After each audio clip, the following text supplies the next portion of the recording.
Foundation for Childhood Cancer Research. They're here tonight to raise funds and awareness for their cause tonight. Hey, you know what? Your Braves, fresh off a victory yesterday, they are now number one in the NL East. On the mound tonight, it's Tim Hudson. It's Braves, Phillies, right here on Peachtree TV. The Braves play here, baby.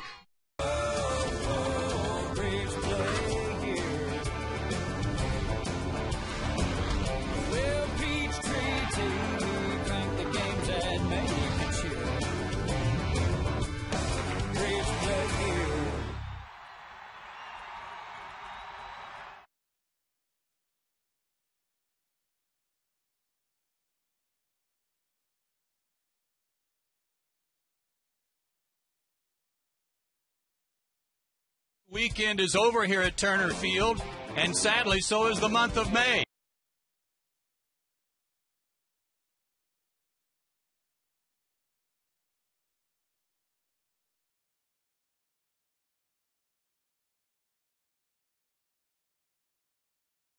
Memorial Day weekend is over here at Turner Field, and sadly, so is the month of May, a month in which the Braves won 20 games. But welcome to June and to Turner Field, where tonight the Braves host the Philadelphia Phillies. It's game 2 of a 3-game series right here on Peachtree TV. Good evening, everybody. I'm Joe Simpson. I'll be joined by John Smoltz shortly. But if you want to compare months for the Atlanta Braves, April and May, well, there really isn't any comparison. A 20-win month in May versus a losing record in April. They almost doubled up on their runs scored, almost doubled up on their homers.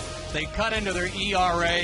Just had a wonderful month of May that finds them now in first place in the National League East. And John Smoltz, to find out what the reason was for that, you don't have to look much past the middle of the Braves lineup. No, you don't. A lot of guys contributed, but the 3, 4, and 5 are the big part, the meat of the order. It's really where every pitcher fears or should fear going through a 3, 4, 5. And if you look at what they've done, Chipper Jones historically is the guy every pitcher fears. He's delivered in May, as well as Brian McCann and the big donkey in Troy Glass. But these 3 guys have been huge. Brian's average is a little bit down, but I guarantee you if you poll every pitcher, that's one guy you don't want to face with runners in scoring position. And the guy that's come over from St. Louis really has gotten hot and been an RBI machine lately. He is the guy that has delivered with power and with RBIs, and this is the reason. This is the sole reason why the Braves have climbed the ladder in this division. You look at that in April, the combined totals, 218, 6, and 23. Look in May, 296, 10, and 53. And if you're Cole Hamels today, you're going through this part of the lineup, 3, 4, 5, very carefully today. Well, speaking of Cole Hamels, we've got a great pitching matchup for you tonight. And when John and I come back, we'll tell you all about it. It'll be Tim Hudson against Cole Hamels, and we'll have all the particulars on those guys when we come back here to Turner Field. It's a beautiful night for baseball. Stay with us.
Watch this pitching matchup tonight. Tim Hudson going for the Braves against Cole Hamels, a tough left-hander for the Phillies. Well, it's a great matchup, and not only is it a great matchup, great timing for the Braves. They've taken over first place. When you left spring training, everyone was watching to see how is Tim Hudson going to recover from his injury. Well, not only has he recovered from his injury, he is arguably the #1 pitcher on the staff right now, gone undefeated in May. The guy he's opposing, Cole Hamels, has rebounded from last year, and he has pitched well in May. When you look at these two, the left-hander possesses a great changeup and a good fastball that he spots with a slider and curveball. And he has had some success against the Braves. When we look at Tim Hudson, he has kept hitters right and left off balance with his sinking fastball, split, changeup, and good hard cutter. Unfortunately, Tim Hudson has not had that kind of success against Philadelphia. 4-7 with a 3.75 ERA, and you look at Cole Hamels, 8-4. Both teams are riding polar opposite streaks, if you will. Philadelphia struggling to score, and Atlanta scoring a lot of runs. Well, for Tim Hudson, he's on a bit of a downer with regard to the Phillies. He's lost 5 in a row, but he's catching them at a good time. They're not hitting. So game 2 coming your way. First pitch right after this timeout.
And a forecast of mostly cloudy with some pop-up rain showers expected. Time now for the Atlanta Center for Cosmetic Dentistry Big Smile seat upgrade. JJ spouts some lucky fans and is now upgrading their seats. Woohoo! Keep watching to see where their new seats are located. Sponsored by the Atlanta Center for Cosmetic Dentistry. Charlie Manuel has juggled his lineup again tonight to try to generate some offense. Shane Victorino back at the top of the order. And he co-leads the majors in triples. Wilson Valdez moves into the 2 spot. Then it's Utley, Howard, and Worth. Worth back in there after a couple of days off. Ibanez bats behind him. The bottom third of the order, Castro, Ruiz, and Hamels. And Tim Hudson on the mound for his 11th start. This is the game. If you're a pitcher, you want to be on the mound. You want to be able to put your team not only a game and a half, guarantee them in first place, but Tim wants to keep this team at bay. As you hear some thunder in the background. And the first pitch of the ball game, a little high and outside. The lineup brought to you by Stone Mountain Park and Evergreen Marriott Resort. For great getaway packages, visit stonemountainpark.com. Victorino 0 for 3 last night. Yesterday afternoon. Timmy's comfortable here at home. 31-19 at Turner since he's 3.47 ERA. And as we mentioned in the open, he's pitched outstanding in May. I think a good chance to be pitcher of the month if it wasn't for Jimenez. Pulled foul, 1-2. His only loss of the year was to the Phillies here at Turner Field back on April 21st, but he only gave up 2 runs and he got beat 2-0. His last outing, I'm sure if you're Tim going, please let me get this in. It was 4 innings, rain in Florida. Looks a little threatening right now, but they say it's play ball. You got to go out there and pitch. Get after it. Yeah, the wind just shifted too, and suddenly it's blowing in, and that might bring that weather right to us. The Phillies not scoring a lick. They've gone 9 games without a home run by one of their starters. Chopper to second. Prado will have to hurry. And takes care of him, 1 out. And here comes the wind.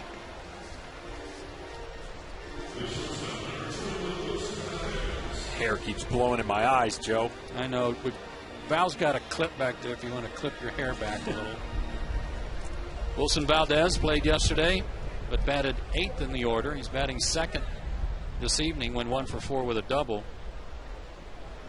He was one of the guys that had 3 straight doubles yesterday off Peter Moylan to put some runs across. Tim's sinker's just been outstanding, John. He's getting a lot of ground balls, tons of double plays turned behind him when he does get in trouble. It's the best balance I've seen him have mechanically, and that is because he's healthier. You don't have to adjust when you're healthy, and you can stay completely centered, stay behind the ball, which allows that sinker to break like a split finger into a right-hander. And I'm sure Tim, as he battled through all his injuries, probably developed some bad habits, as we all do. And right now, he seems comfortable, looks comfortable, and is taking advantage of it. The Braves are benefiting. He's ahead 0-2. Struck him out. Good start for Hudson. Here's the defense behind Tim this evening. They always have to be on their toes for him because he throws strikes. A little different look. Omar Infante gets a start in left field tonight. Cabrera in center, Hayward in right. Jones, Escobar, Prado, and Gloss from 3rd to 1st. That's the usual. So is Brian McCann behind the plate. Omar Infante getting the start in left. Another right-handed bat in there against Cole Hamels. Chase Utley, 3 for 27 on this road trip. He's dropped 30 points on his average. Did have a base hit yesterday in the 1st inning when 1 for 4. If you're the Phillies and you're looking for advantage off of Tim Hudson, there really isn't any. 216 versus left-handed batters, 209 versus right-handed batters. That's telling you right now that he's got all his stuff in command. It doesn't matter right or left, and he's commanding the plate with all of his pitches. And during that good month of May, he only allowed a 199 average against him total. There are the splits. And Chase Utley, I mean, there's some guys in the lineup that have pretty good numbers against Tim, but Utley's not one of them. He's just 9 for 39 in his career against Tim. Pops that one to center. Cabrera with the wind blowing in, under it, and a quick 1-2-3 inning for Tim Hudson. Braves come to bat, no score.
Prado will lead it off, followed by Jason Hayward and Chipper Jones. And how about Troy Gloss for May Player of the Month? Look at those numbers. Brian McCann will bat 5th, and Escobar, Infante, Cabrera, and a hot-hitting Tim Hudson, who's got a 4-game hitting streak, by the way. And Cole Hamels on the mound. Yeah, which translates to a 20-game hitting streak. We'll talk about that later. Cole Hamels has had a lot of success against the Braves, but the Braves individually have had a lot of success against Cole Hamels. The only one not is Escobar. He's batting .063. You look at these numbers, vastly improved from the first month of the season. And as the Phillies go, so are their 1 and 2 starters, and Cole has to be a big part of it. They already got the top dog in Halladay, and you already see what he did last start. Hamels' first pitch is a little outside to Martin Prado, who's hit in 5 straight. His 70 hits top the National League by a good margin over Ryan Braun now. Hitting .323, 4 homers, 26 RBIs, 7 for 25 in his career against Hamels, who beat the Braves in Philadelphia back on May 9th. Besides playing the Phillies, this has been a great test for the Braves because they've faced so many left-handers in a short period of time. They have not done well average-wise against left-handers, but obviously to go through and have the success they have as it's starting to rain, hopefully not very long, this is a great sign for the Braves as they're currently in first place. Chopper toward third, but foul. Yeah, they saw 3 straight lefties against the Pirates in the first part of this homestand, and that helped them improve their numbers against left-handed starters to 9 and 8 against those lefties. 6 and 1 here at home. At first, I thought they were giving away free hot dogs. Everybody was running up to but I guess that's the rate. I mean, they're making a mad dash. Yeah. This time of year, you got to bring your umbrella. Payoff pitch to Prado. Hook down the line, fair ball to the corner. Prado starts the game with a rocket into the corner. He's got at least a double. He'll pull in at second. What a start. You know, when you're going like this, everybody wants to get to the ballpark. All of a sudden, the drive's easier. Everything's easier and more fun. As you've seen a cutter trying to get it in on his hands. He didn't get it in quite enough, and he kept it fair inside the line. And the Braves' key to success right now has been get ahead of their opponents, give their pitchers some breathing room, and, of course, when you're facing a Phillies team that will not continue, unfortunately, at this pace, getting out ahead would be a great game plan for the Braves. Jason Hayward steps in. He did not face Hamels in Philadelphia when he was battling those shin splints, hitting .292, 10 homers, 38 RBIs, but just 1 for 15 against the Phillies this year. That's line to right. Worth on the run will make the catch, and Prado will have to hold.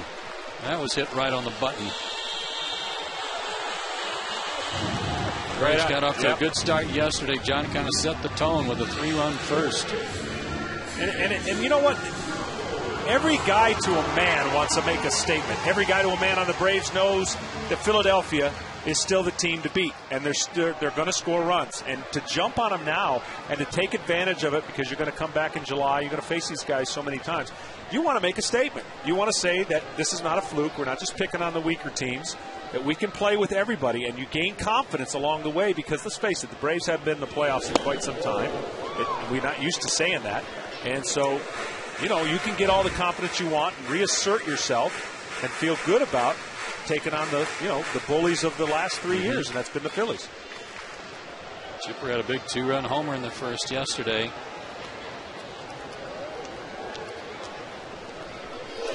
He's had good numbers against Hamels. Here's the home run yesterday against Joe Blanton. One of the things he's done, John, is with his stance that's helped him a little bit. He's staying on the ball and over the plate a little better. He's shifted a little weight forward. He's got a little more weight on the balls of his feet. 2-1. Rain stopped for a second. Now it's going again. And look at those numbers in May. 409 with runners in scoring position. 333 wasn't too bad.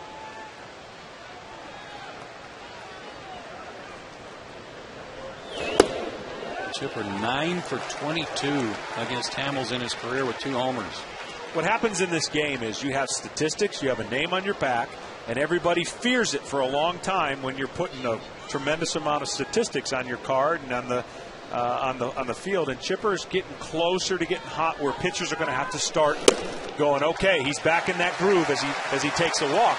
And for him and McCann, as we talked in the open, that's a big part of the Braves' success. You get any runners on, which they weren't doing in April, all of a sudden you've got a good mixture for success. And Braves are 22-0, and they score 5 runs. So they know these numbers. We all deny them when we're players. We don't pay attention to them, but you know them, and they're out there. 38th walk of the year for Chipper, and again runners on base for Troy Gloss. We had the tremendous month of May.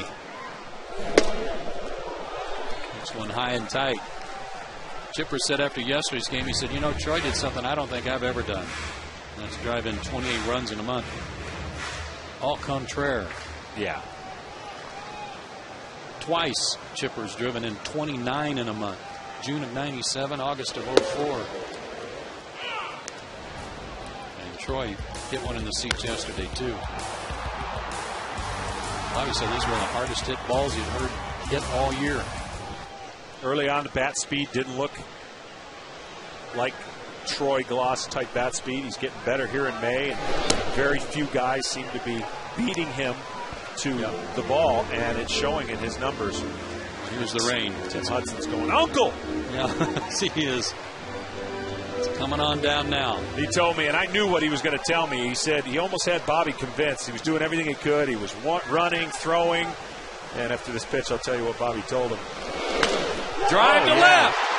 Troy Gloss. It's not June, it's just May 32nd.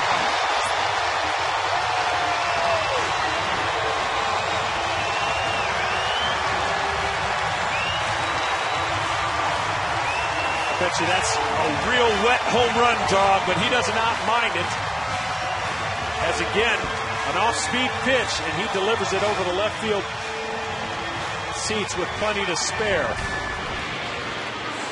Changeup that just hung, and you're not going to get many off-speed pitches by him right now. You're going to have to beat him with a fastball in, and he got extension, and maybe that brought the rain. Oh, man.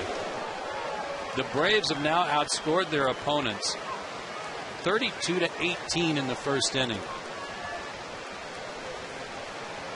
Brian McCann 0 for 2 yesterday, but he's hit .308 over his last 13 games. He walked twice and scored twice yesterday. So what he was telling me is, you know, he did everything he could, kept his arm wrapped. This is down in Florida. And Bobby walked out to him, and I think Ross was catching. Yes. And he says, Huddy, what do you think? And before Huddy could answer, he goes, you want to go with Moylan? Or he gave him the choice of who he thought could come in. And right then he knew. He was like, he was all prepared to talk Bobby into it. Knew he couldn't. Tim told me when he was running those wind sprints to stay ready, too. He said he kind of looked out of the corner of his eye just hoping Bobby would catch a glimpse of him jogging. Struck him out with a high fastball. Second out of the inning. And Yunel Escobar, the batter, he went 2 for 4 yesterday. Well, the good news is early enough in this game, if there is any delay, he can sustain it. But when you've gone 3 or 4 innings, Bobby's got a general rule, and it's a good one despite every pitcher's effort. 1 hour, and that's it. You're done. You have any kind of delay close to an hour, and you're not going back out there. Jeff Kellogg is the crew chief for this group. He's at first base tonight. And he's keeping a close eye, as you see, on the heavy rain falling at the moment. I mean, it is really coming down. And let me tell you something. As a pitcher, there's not a worse position to be in. You try to keep your hand. If you got one of those, if you hold the ball outside your glove, it's getting wet. You just try to do whatever you can to make sure that you deliver the best pitch possible under these circumstances. And some pitches just get away from you. You lose the feel like you saw right there. You're just trying to get this third out and let the other pitcher deal with it. And there ain't no more. Yeah, that's it. It's just getting too heavy, and there's going to be too much falling trying to get this last out of the first inning. So Ed Mangan and his swarm come on the field. You can see Timmy going, come on. Well, the funny thing was when he came off the field after that heavy downpour in Florida, Dana DeMuth asked him about the condition of the mound, and he said, it's all right. It's not slick. The baseballs are slick. But Tim said, I was hoping Ricky Nolasco would have to go out there and pitch in it for a little while after I had to. That's exactly right. Timing is everything, and when you're out there, you want the other pitcher to feel with the same conditions that you had to deal with. And for the Braves, luckily they jumped on and took advantage of it. Tim didn't have this type rain, and one could think it contributed to the pitch that he threw, and Troy Glaus took advantage of it. Well, this homestand has been fraught with rain delays. As you see the tarp coming out, I don't know what you've seen your days where people go out, but I thought the Oakland pitcher, you just see what he did the other day on the turf. He did the Rick Dempsey thing. Oh, did he? Man, you're just flirting with danger. Sliding in there head first. You never know what you're going to do, how that tarp's going to react. Kind of like celebrating at home plate, jumping in there, that sort of thing. Unfortunately, we saw something really bad there, and a team in one of the greatest moments of their team had one of the most devastating things happen in a celebration that should never happen. Well, good work by Ed Mangan and his crew, as always, getting that tarp down in just a little over 1 minute.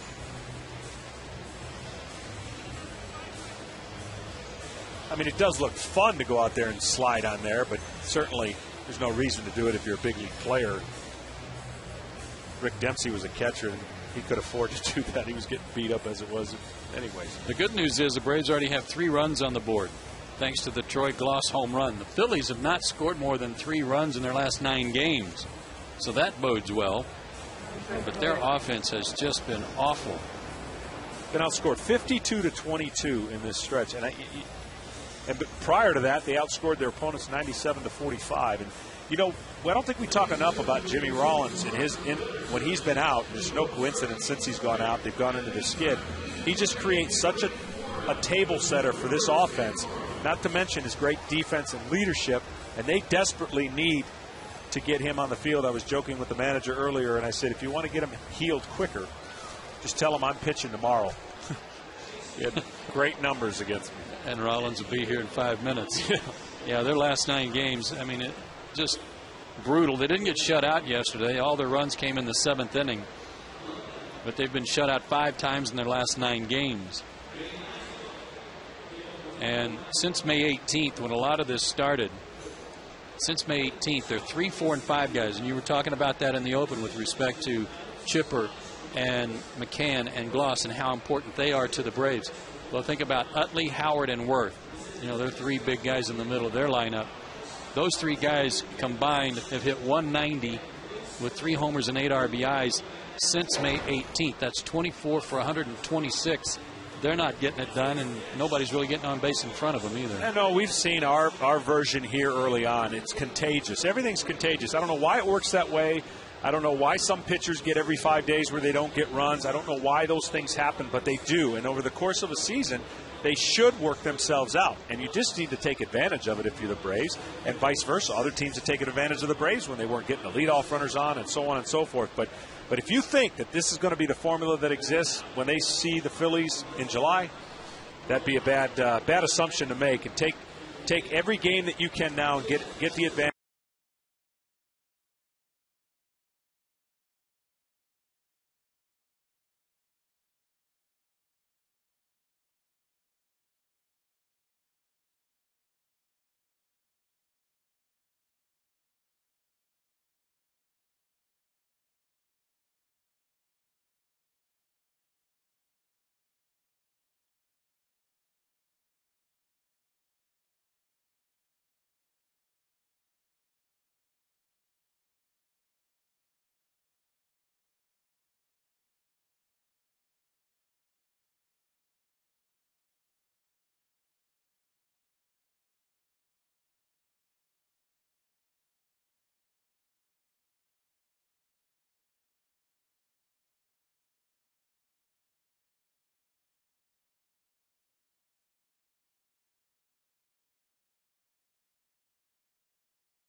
Escobar at the plate.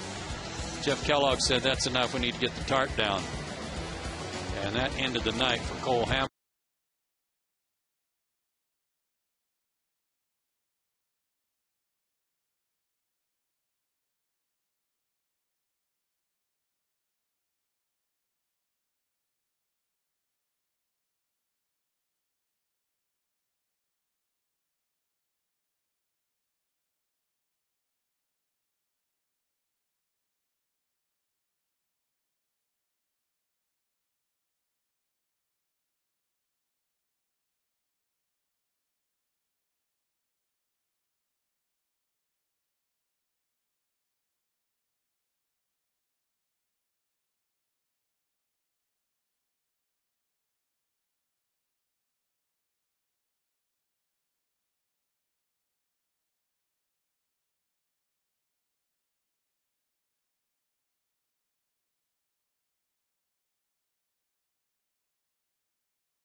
Lose him either. He doesn't. And you've got an advantage being up 3-0.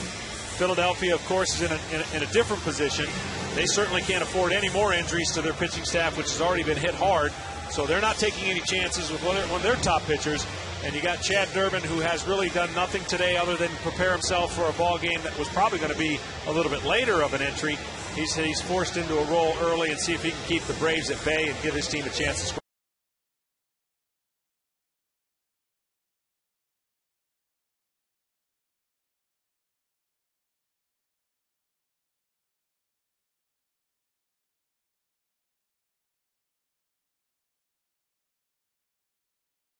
A 6-pitch, potentially 5 to 6 pitcher type game. If you're Philadelphia, you're not going to let him work too many innings as well.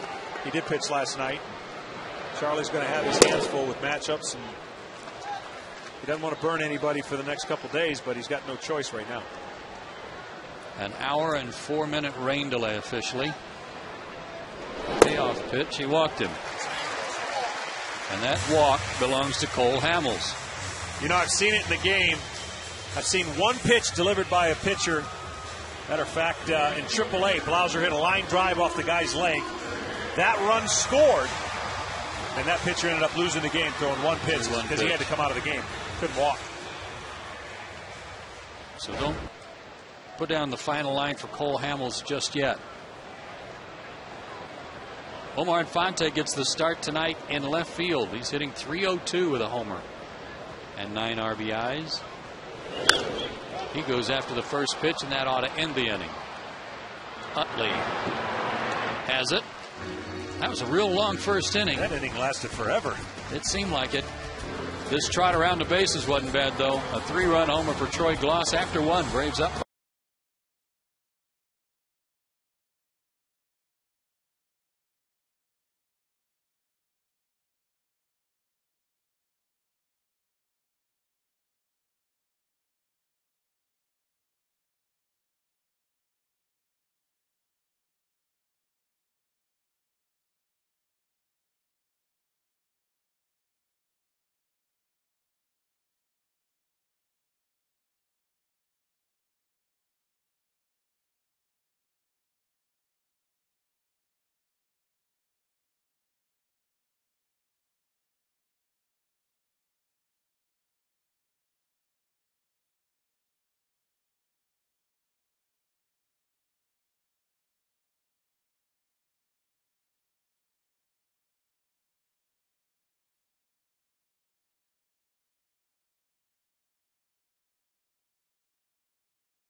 Braves Baseball on Peachtree TV and HD is brought to you by BB&T, best bank in town since 1872.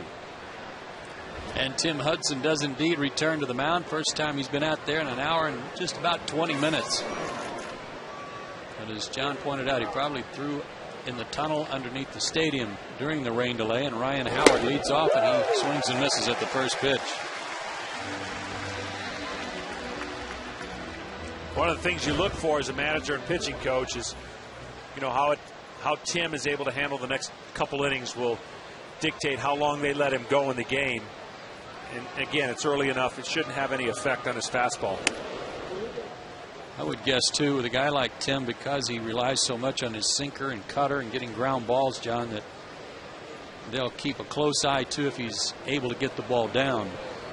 If he's tightened up or stiffened up, that might be a problem to get the ball down. Howard sends one down the left field line, and it's going to slice foul. Well, and that's one of the things you struggle as a pitcher. You leave the bullpen starting a game. You've got your timing. You've got your stuff. You have a great first inning. Your team gives you a 3-run lead, and then bam, go sit down. Go to timeout. And the fact is, you hope to regain it. You try to stay mentally sharp. Is he threw underneath? Another one down the line. Infante actually didn't have a chance to get back to his position, and that works out just fine because he'll make the catch. He was still going back to his position when Tim was throwing the ball, so that worked out pretty well. Sure did. Timmy got away with a hanger here. And those are some of those fly balls you were talking about, lazily hit, even though that one did get to the warning track. Jason Worth, who has sat out a couple of games, stands back in. He's 0 for his last 19 with 11 strikeouts. Let's take a look at tonight's leaderboard, brought to you by the Sunshine House, a tradition of excellence in early education. And tonight's subject, extra base hit in the National League. The leaders are Jason Worth, Kelly Johnson, and Adam Dunn. But not lately for Jason Worth. He has really been scuffling. It's cost him about 30 points on his average.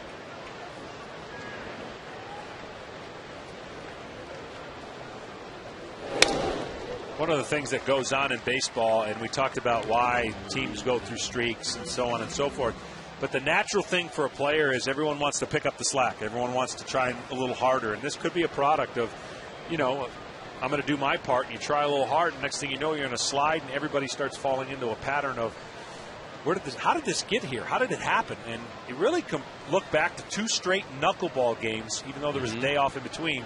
The timing of a lot of hitters can be messed up. You face how many knuckleballers in a year, yet alone 2 in a row? Yeah, Tim Wakefield from Boston, and then R.A. Dickey from the Mets. Consecutive games. 3-1 pitch, pull foul.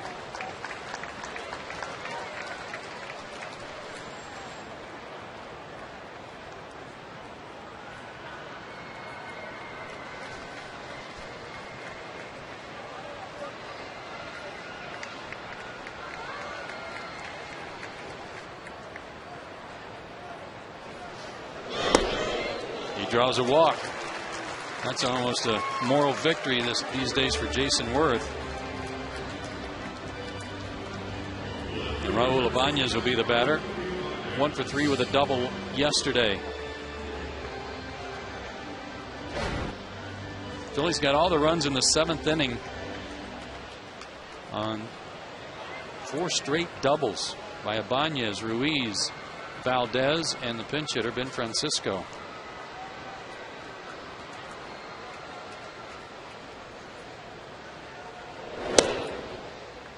The only regular behind 1-0. The only regular that's really done okay in the month of May has been Ruiz, 323 May batting average. Everybody else well below 300. There's a lot of power in this lineup, and as you said, Joe, they have not exactly used it to their advantage. And if you're Timmy, you got to want to keep the ball in the ballpark. You feel like your success rate goes way up. Yeah, again, compared to their first 50 games last year, they're 24 home runs shy of where they were this point last year. and have not hit one in their last 9 games by anyone in the starting lineup. The last homer they had was by a pinch hitter, Ross Glode, back on May 23rd. Well hit to center. Cabrera got a good jump, and he'll track it down. He'll throw back to first, but Worth hustles back to avoid a double play. Good jump by Melky Cabrera in center.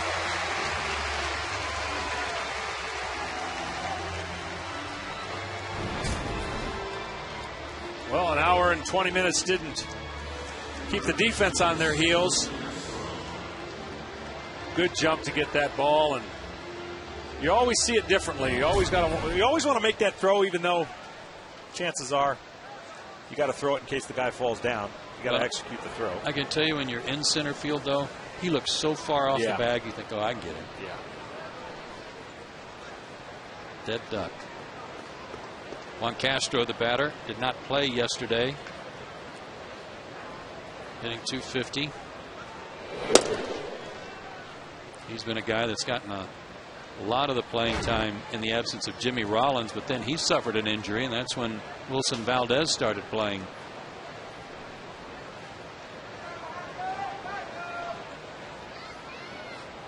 Castro's hit well against the Braves this year, too. 5 for 14.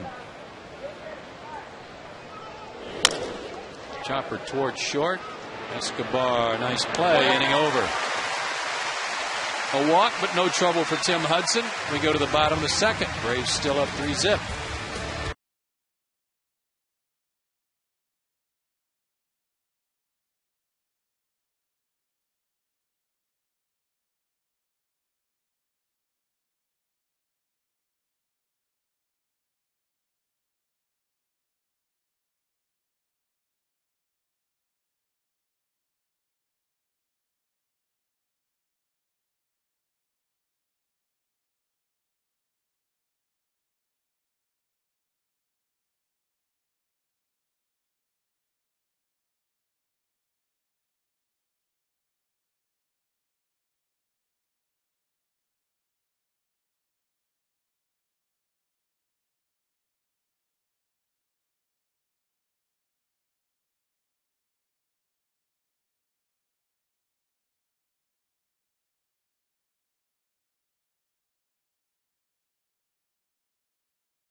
Know-how question of the game built by the Home Depot. If you have a question, send us an email, and if chosen, we will answer it later.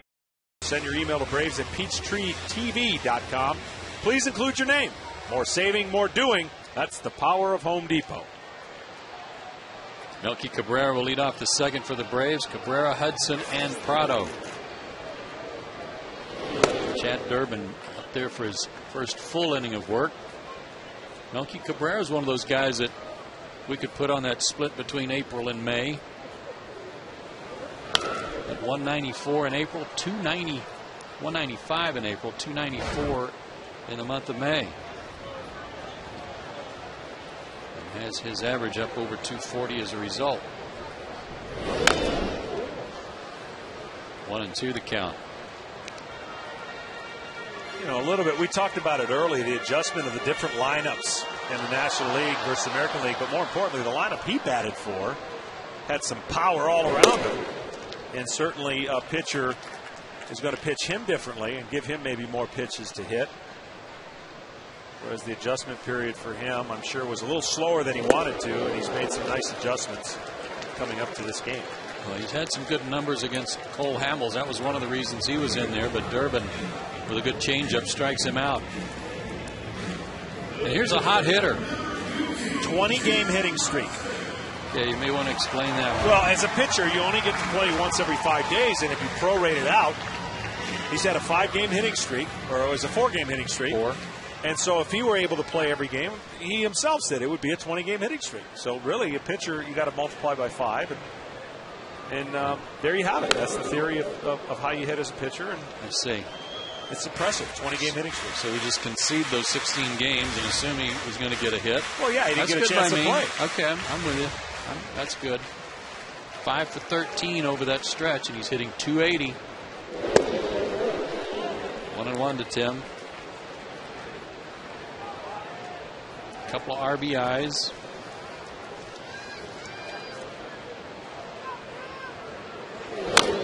Seven for 25 overall. 2 doubles, 2 RBIs, 2 sacrifice bunts.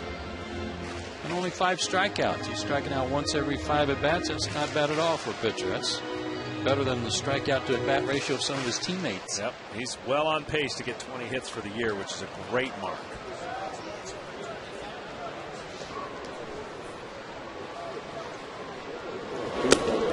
And he's got a great eye, 2-2. This stadium filled in. Folks hung around during the rain delay. The crowd tonight as Tim hangs tough, still 2-2. Made that mad dash for the free hot dogs. Now they're back, well fed. Sitting down, enjoying the game.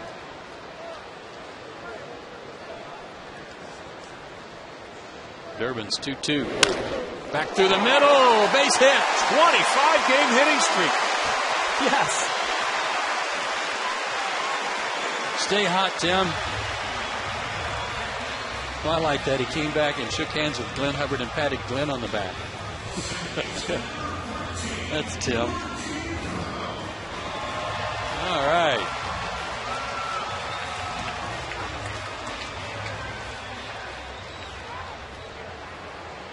Martin Prado doubled to start the game for Atlanta in the first. A sharp double down the left field line. And now it's time to take a look at the SunTrust Solid Performance, brought to you by SunTrust. Live solid, bank solid. And the category tonight, 2-hit games. Martin Prado, multi-hit games, 23. That's tops in the National League. And Ryan Howard right behind. And he has had, Martin has had 12 multi-hit games out of his last 21. And what a job he's done in the leadoff spot. Hitting .366 since he started batting leadoff. 2-1 as that curveball missed.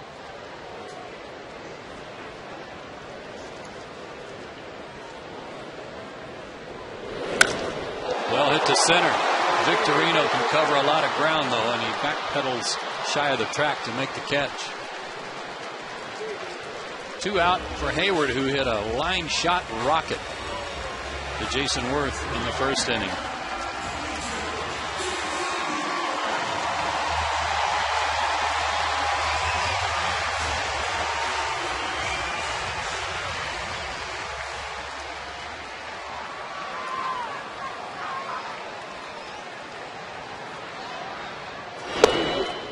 Jason has got a pretty good split in April and May as well. Cut down on his strikeouts. Average went up. 337 in May. Only 10 strikeouts. 86 at bats. That's pretty good. Yeah, and gaining confidence, it seems like, with every game. Behind here, though, 0-2. Durbin's out pitch, usually a slider or cutter. Missed with it, 1-2 at 92 miles an hour.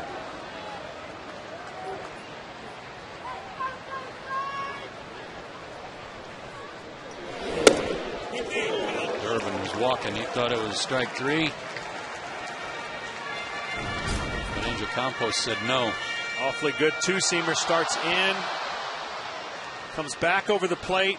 Only thing I can think of it being a little high. He didn't get the low pitch earlier. See if Jason takes advantage of it. Well, tipped a very good pitch to stay alive.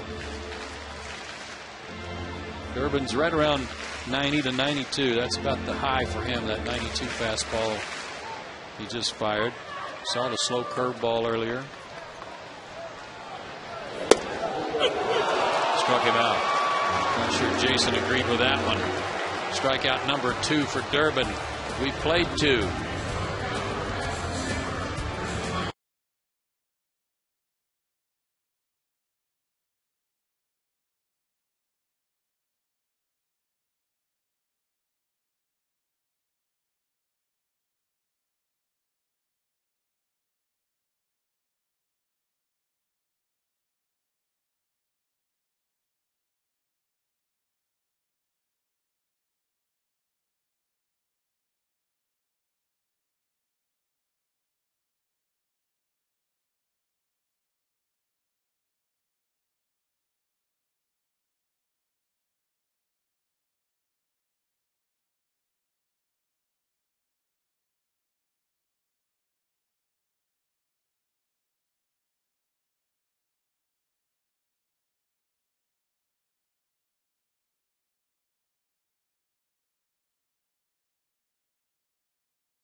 Seat upgrade sponsored by Dr. Deborah Gray King, the Atlanta Center for Cosmetic Dentistry.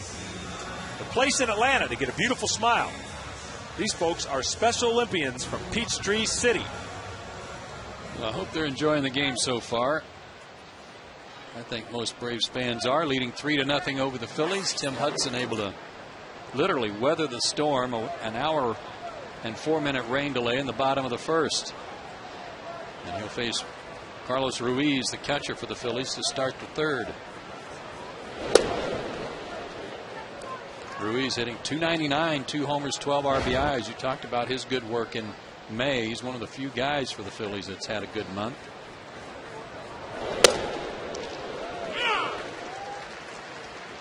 Just 3 for 18 though in his career against Tim, but 2 of those 3 hits have been homers. This guy can run into a fastball.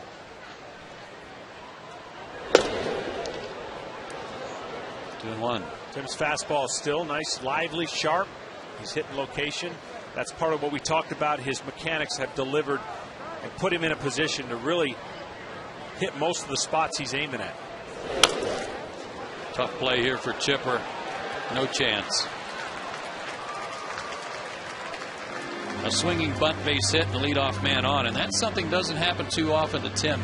I like the stat for starting pitchers, John, about leadoff men that reach, and only 1 out of 4 get on base against Tim. That's a pretty good number. That's a really good number. And when you're doing that, you're putting your team in a real good spot, and your infielders as well. Chad Durbin's going to hit for himself. Squares to bunt. And bunts it foul. 0 for 1 on the year, and it was a strikeout. More than likely that opportunity was an attempted bunt.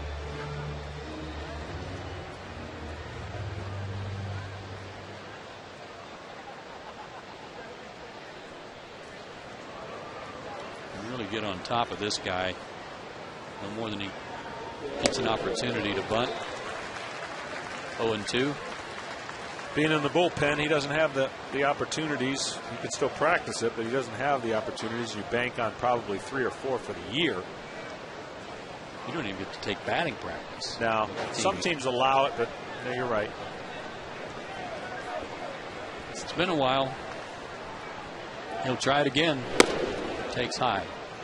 Good idea by Tim there, trying to get him to pop it up. Chipper was really, really close to him that time. 2 strikes, taking the idea that he's not going to swing. But I mean, literally with Ruiz running at first, you got a chance at a double play if you're on top of the bunt. He's going to try the chop instead and foul it off McCann. That'll get you to do the 2-step a little bit if you're an infielder. Yeah, it will. Charlie Manuel with the signs. Charlie got ejected yesterday in the 3rd inning. I went in before the game tonight. I asked Charlie, I said, how'd you like our broadcast? What did he say? He said, well, it wasn't too bad, but I don't want to watch it tonight. Yeah.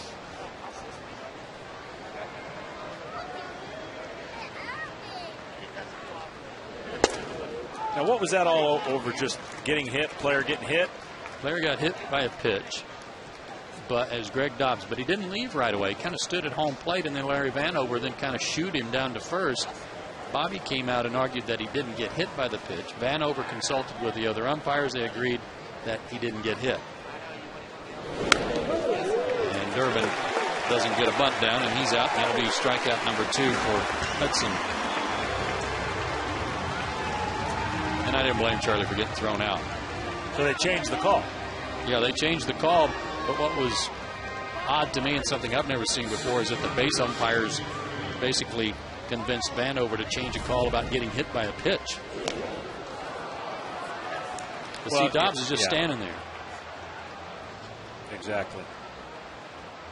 Well, at the beginning of the year, this is one of the things that the umpires are being encouraged to do. And a manager's going to go and fight this anyways, but you'd rather have it this way. You want them getting together versus the umpire says, I'm not changing it.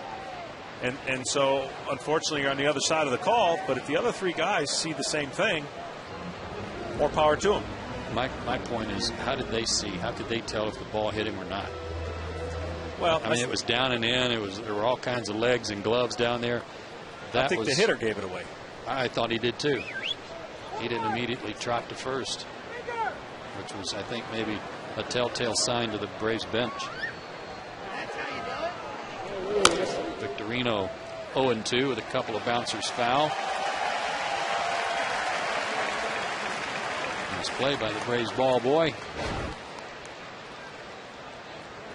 Shane had a hard time against Braves pitching last year. He and Rollins handled pretty good by Atlanta at the top of the order, and this year Shane just 4 for 31.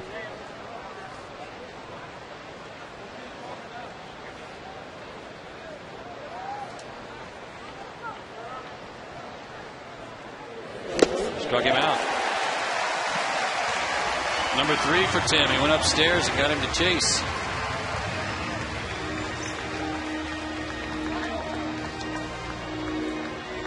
Tim hasn't had a wealth of strikeouts this year. His season high is 6. That came against Arizona in an 8-inning stint against the Diamondbacks. That's a team that strikes out a lot. Well, he's definitely got the stuff to do it. And but he relies on a sinker. He gets a lot of contact ground balls, and he can limit the amount of pitches he throws in a game by being efficient that way. He gets ahead of Valdez. 0-1.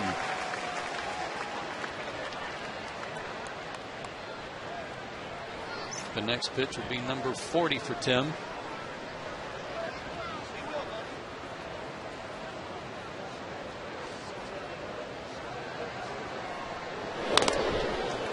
Ahead of him, ahead of Valdez, 0-2.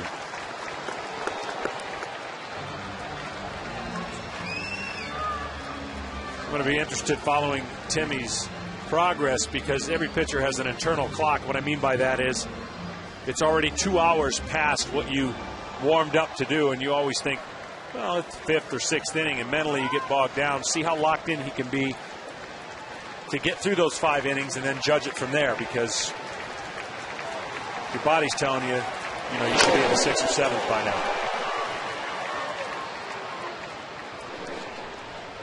Valdez stays alive. Chase Utley on deck. You'd like to have Utley lead off the 4th.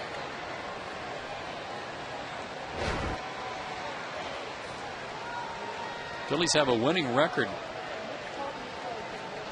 on the road at 15-12. Their offensive output lately, as you just saw, has been really weak lately. And Fonte tried to play that one on a hop, and it'll get by him. Ruiz is to 3rd, and he'll stop there and on the play. Valdez makes it to 2nd, and Fonte got caught a little bit in between. He wanted to make the catch and thought better of it. And Valdez will have a base hit, and it'll be an error on the left fielder. Well, a hanging slider is never going to be a good result anyways, but at least he got enough leather on the ball to slow it down, or that definitely would have resulted in a run. Leaves Tim an opportunity to get out of this inning with no damage, but the hanging slider set that up. I guess it's going to be a single and an error. It's a tough error. But the downside to that is, even though he may be cold, it's that Chase Utley comes to the plate with a couple of guys on. Fly to center his first time.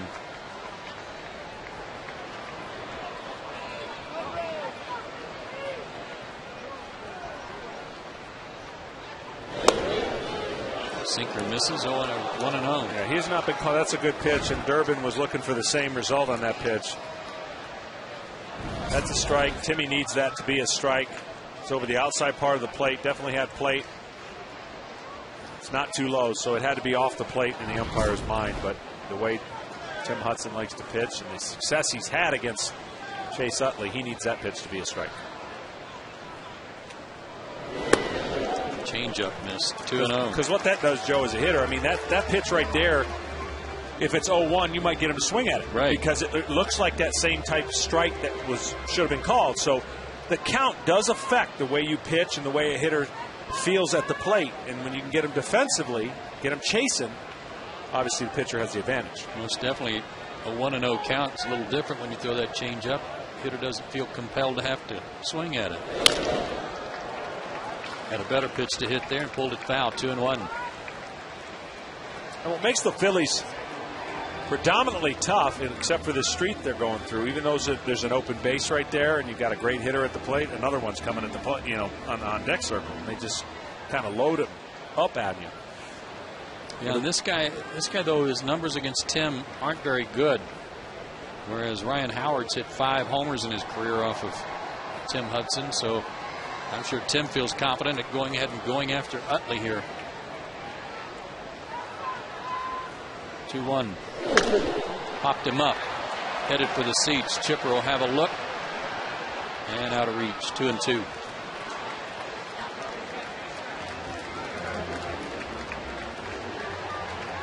Got away with one there. He got one up over the plate. Maybe Chase got in the middle looking for something other than that pitch and reacted to a fastball late. But Tim is going to have to probably, on this pitch, get something down like he did on the 1-0 pitch. See if he can get him to chase down, no pun intended, chase Utley down.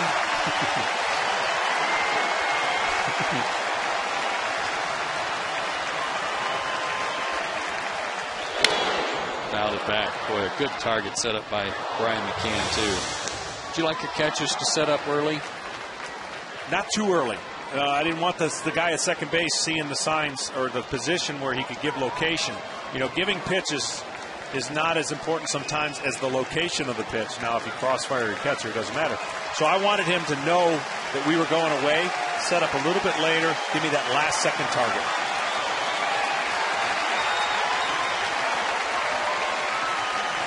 A lot of fans on their feet trying to help Hudson out here.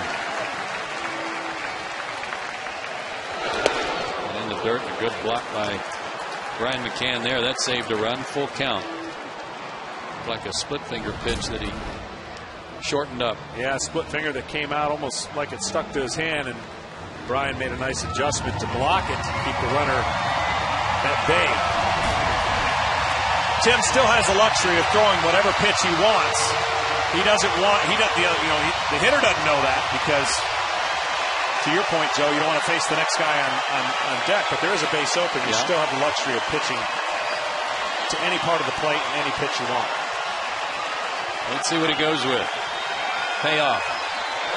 Change up, and he kind of telegraphed that a little bit. Nutley got a piece of it.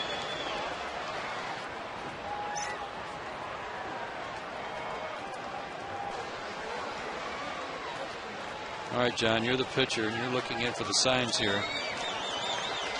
First sign indicator, maybe? Well, it varies.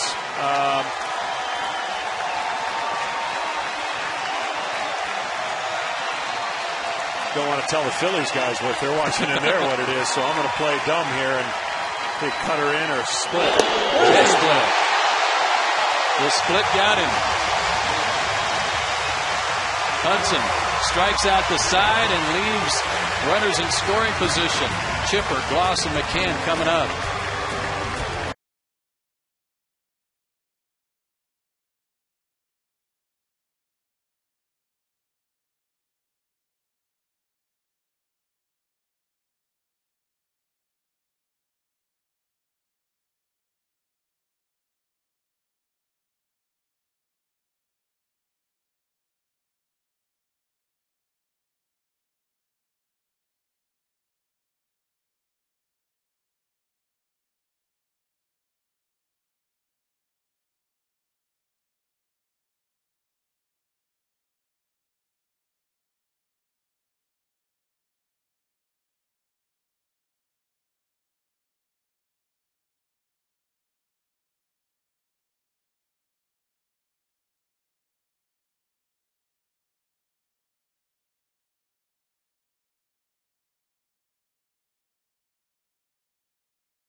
AirTran Airways home run inning where Brenda from College Park, Georgia will have a chance to win free airfare for two if the Braves hit a home run during this inning. Visit PeachTreeTV.com/contest for official rules and to enter for a chance to win. AirTran Airways, go. There's nothing stopping you. Prime inning for that, Brenda. Numbers 3, 4, and 5. We talked about them at the outset of tonight's broadcast. Sure did. And they have come to life. Chipper walked and scored in the first inning. Troy Gloss, a 3-run homer in the first, providing the difference right now.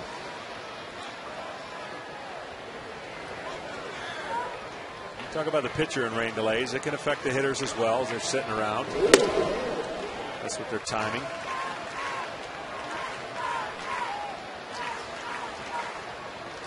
Most home runs against the Phillies among active players.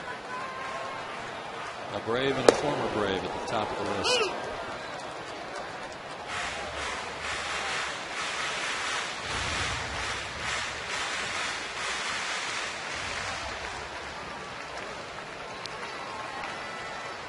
Two. Pulled foul. Chipper against Durbin in his career, 1 for 5 with a homer. Got to give Durbin some credit. Like you said, John, he didn't come to the ballpark expecting to pitch in the first inning. Nope. And strikes out Chipper. He has struck out 3 of the last 4 he's faced. Big Troy, though, what you call him earlier? Big Donkey. Big Donkey came through in the first. In the heavy rain, launched one off Cole Hamels. How's the focus? I mean, when you're batting, what's the difference when it's pouring as you track the ball? Is there any? Say that again. When it's pouring rain or raining as you're hitting in the box, you track the ball. Is there any difference? Is it more difficult? The grip? I mean, no. I think as a hitter, the only thing you got to contend with that really is distracting is it dripping off your helmet in front of your eyes. Everything else is just par for the course. It's like you just deal with it. Troy's home run yesterday to deep right center was off Durbin when Durbin had brought in relief of Bastardo. Troy hit the first pitch he saw. And that's what's going to happen more and more as he extends and hits more balls to the gap. You see in Durbin making the adjustment right away and saying, all right, big boy, you're not going to get to right field on me. I'm going to pound the ball in. And he throw a front door cutter right there, preceded by a two-seamer that went in on his hands. And another one. 2-2. And if you're Troy, you're just waiting for a mistake. You know he's probably going to do that, but you still see a sweet spot over the plate that you're looking for to get your hands extended. Full count. Troy says there's nothing different. He's not doing anything different now than he did in April. It's just the results are better. Pop that one up over by the dugout, and it'll be out of play. He did tell me when things began to kind of turn his way, though, that he was getting his front foot down a little faster, and it was giving his hands a chance to work better. And that's the only real difference that he could put his finger on in terms of what helped him get going. Plus, I mean, he's out for a whole year. He only played a dozen games last year. It took him a while to get some timing going, too. And he sped up his recovery maybe a little too soon to try and come back and help the Cardinals. Out of play. That's a pitch right there Durbin would like to have back. Is lucky they fouled it off into the seats because that cutter right there did not cut where it should have. Because he had planted the seed inside, kept Troy Gloss from being really totally committed and driving that ball again. Good cut there at a fastball. Still full. 2 in a row he's missed. I'm going to say the third one he is not going to get back. He better make a better pitch, 3-2. Durbin's about to make his 40th pitch. He walked him. Good at bat. Behind in the count, fought off some good pitches, drew a walk. That'll bring McCann up, who struck out his first time up.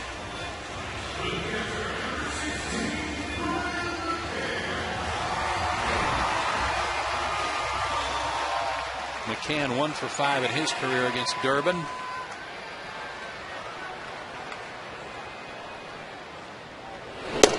But those at bats against this guy are collected over a long period of time. He's not normally a what you'd call a long guy.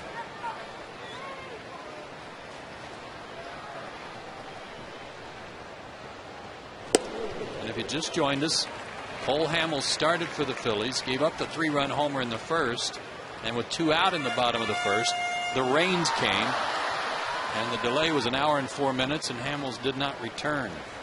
And it rained for 8 of those 1 hour and 4 minutes. Off the end of the bat, might drop. Victorino on the run, he won't get there. Good read there by Troy Gloss, and he goes first to third on the Ric Flair to left.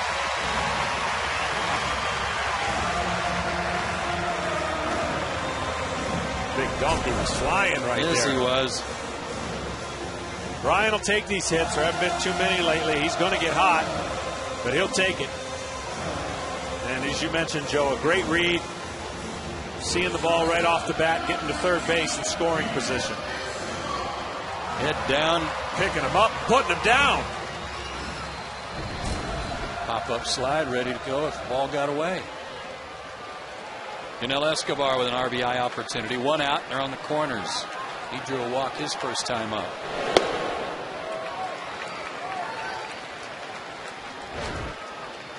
Beginning the second time through the order against Durbin.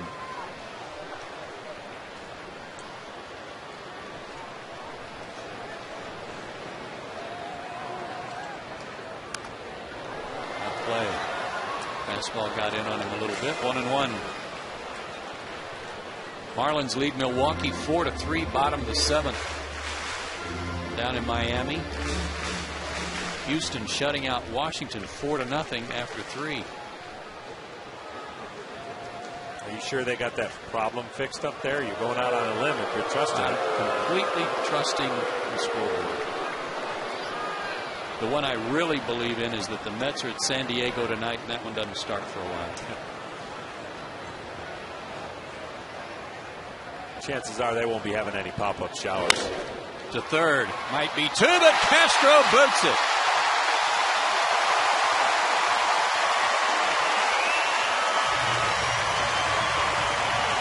E5. Braves get an extra run, 4-0. Esky will take that because it went from possible no RBI to an RBI. A little bit of an in-between hop, kind of top spin gets him, and he makes the transfer from the glove to the hand. The ball did not get there. And another error for the Phillies. Coming into this game, they'd made 34 compared to 17 at the same time last year. Infante ducks away from a breaking ball. He popped out his first time.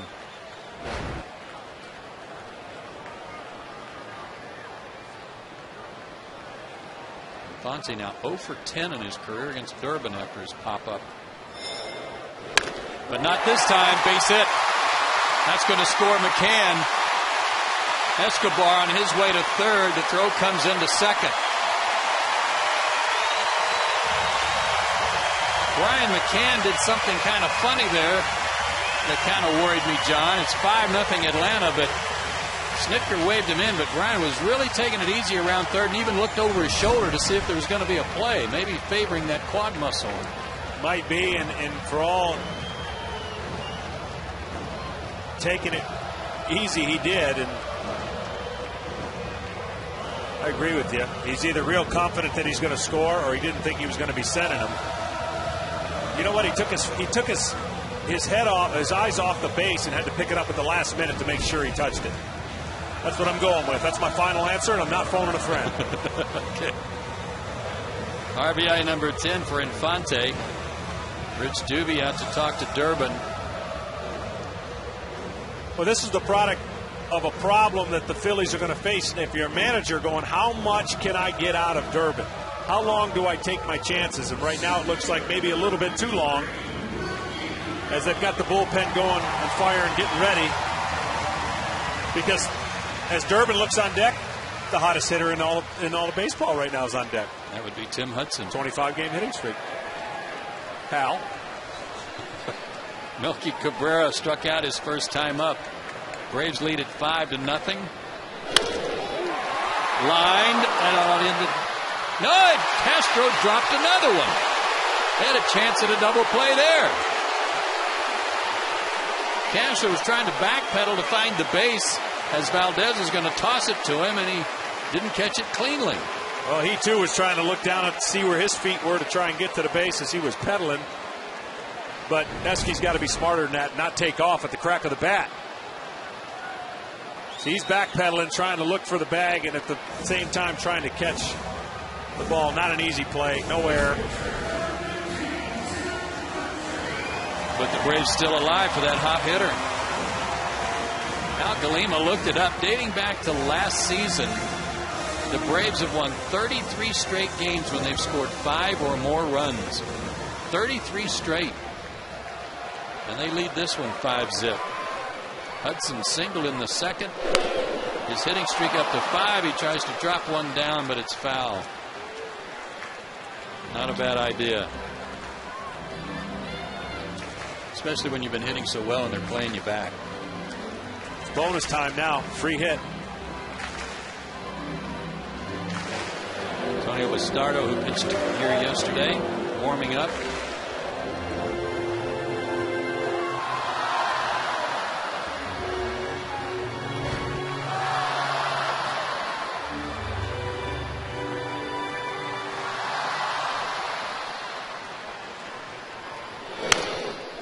Grounder past the mound. Tough play for Valdez, but he'll make it and that'll end the inning. Braves add to their lead. They get 2. This has been the Airtran Airways home run inning of the game. Be sure to register at PeachTreeTV.com/contest for official rules.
Here's tonight's Toyota trivia question. Visit your local Toyota dealer today.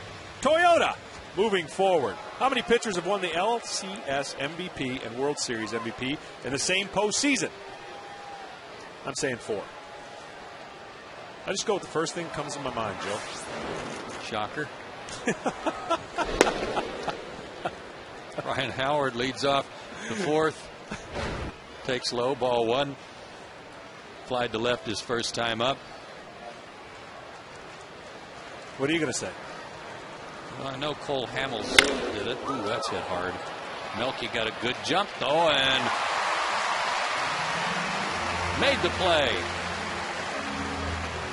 The ball had a little top spin on it. Was sinking on him. Good adjustment for the out. Well, he definitely sees the ball pretty well off of Huddy, and Huddy's glad that that's an out. Jason Worth, the batter. When Tom Glavine won the MVP of the '95 series, did he win the LCS too? No. Okay.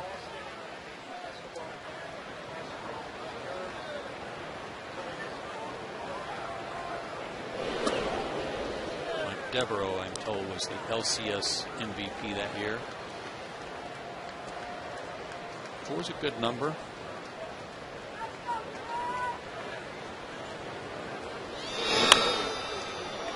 I'm going to say 1. 1. I'm going to say Cole Hamels. Okay. 1-1 to Worth, who walked his first time.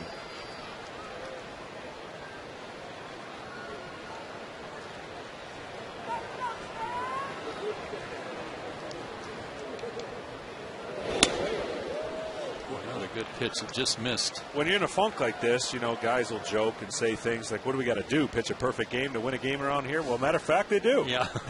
Their last win was a perfect game. And he'll be going, thankfully, not against the Braves.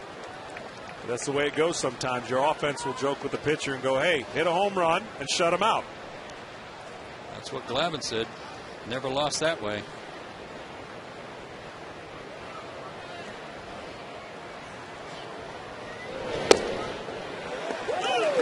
3-2. Halliday's next action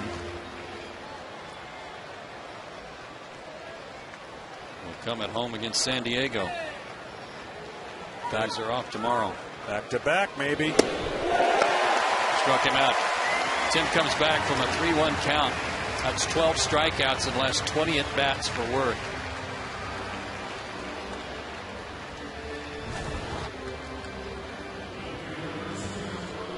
May 9th there, you look, the last time there were 2 perfect games in the same year was 1880.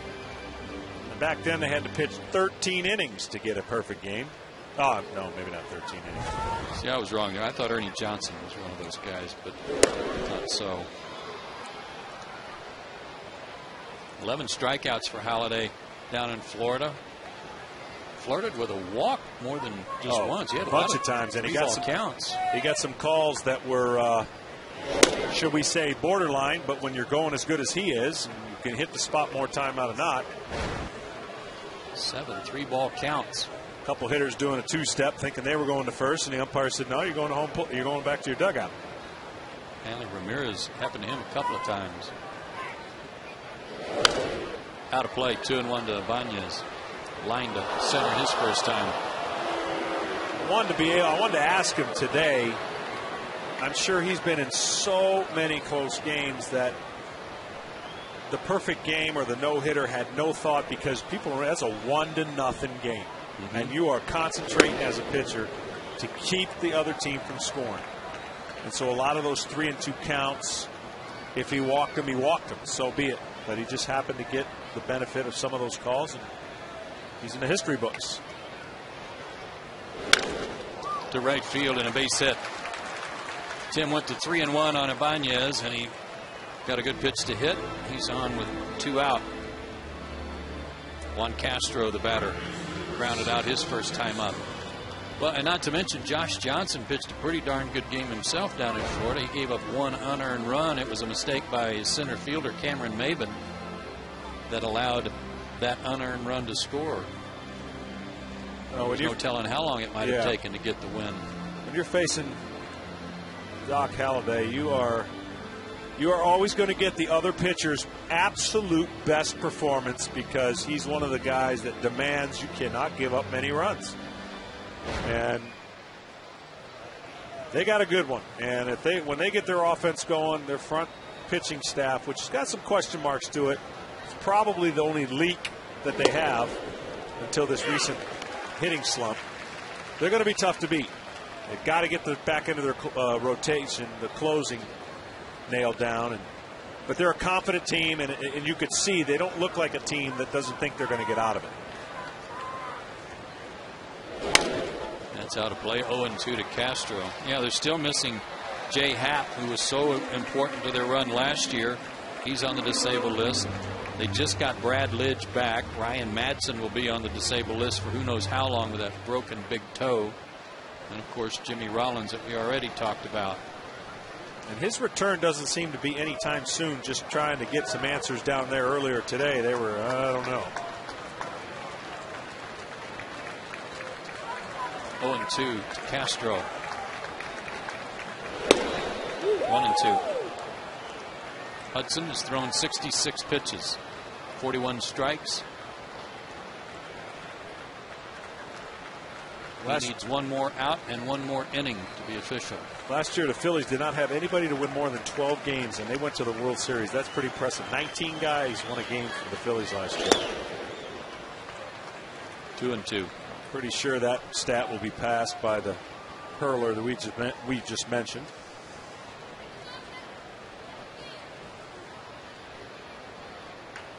Yeah, he's already 7-3. The ageless one, Jamie Moyer.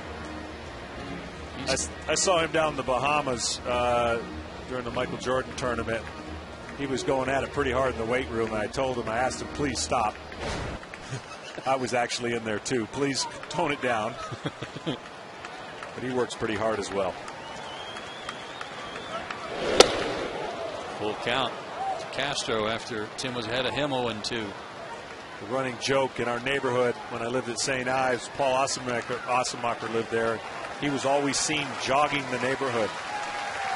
Paul, you're showing me up. I've never set foot on these streets. You're 10 years older than me. Let's go.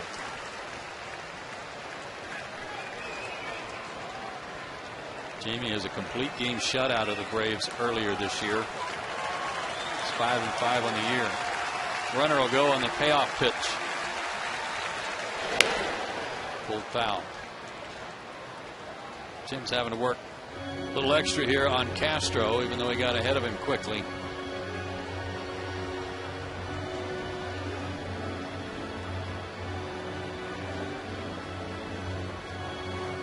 Well, he can tie his season high right here with a strikeout.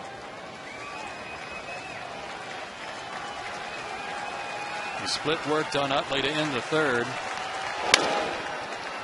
Ground ball to short. Escobar takes care of it. Hudson is through through 4. Braves are up by 5. Top of the order.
Tonight's Toyota trivia question. How many pitchers have won the LCS MVP and World Series MVP in the same postseason?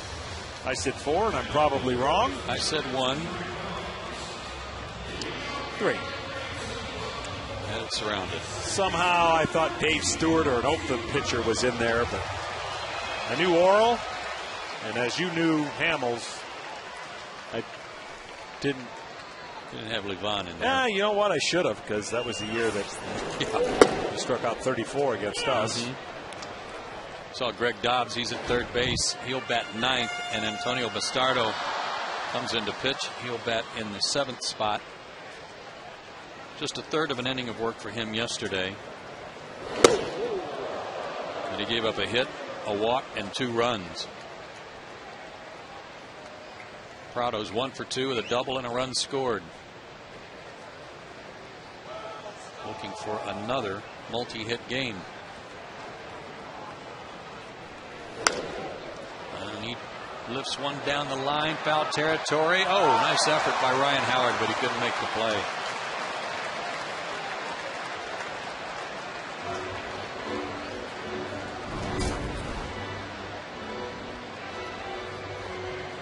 Oh, the ball just got there, and it's a question whether he was going to get there, and the ball kind of curved back towards the field. That just missed his glove. 1-2 to Martin.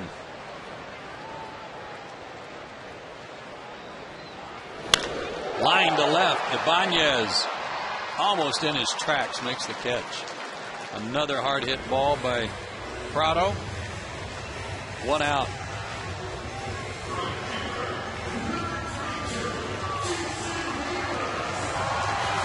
Jason Hayward lined hard to right in the first inning, struck out looking in the second.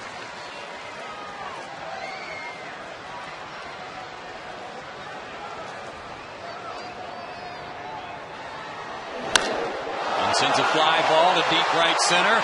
Victorino going back on the track. He's got room. And I'm just telling you, if the ball stays in the ballpark, Victorino's got a chance to catch it. Yeah, that pitch just got in enough to where he couldn't get the barrel of the bat squaring enough to get it over the fence. But you look at this pitch right there, just didn't quite get. Knows it when he's running. Two hard hit balls though off Bastardo, and here's Chipper, who has walked and scored and struck out. Bastardo, 24 years old, 5'11", 194 pounds.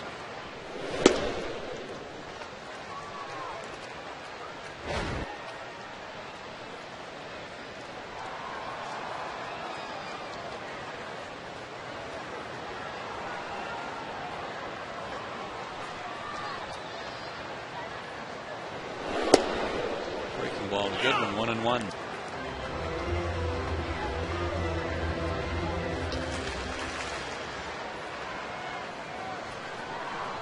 Day game tomorrow, and then on to the longest road trip of the year. 2-1. Derek Lowe against Kyle Kendrick tomorrow afternoon. 105 first pitch.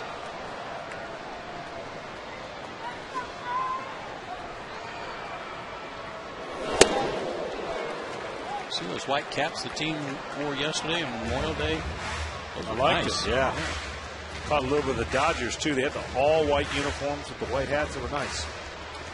I saw Bobby and his in the clubhouse yesterday. I said, man, that looks nice. If you had some white shoes to go with that. He goes, oh, I got some in there. Full count to Chipper.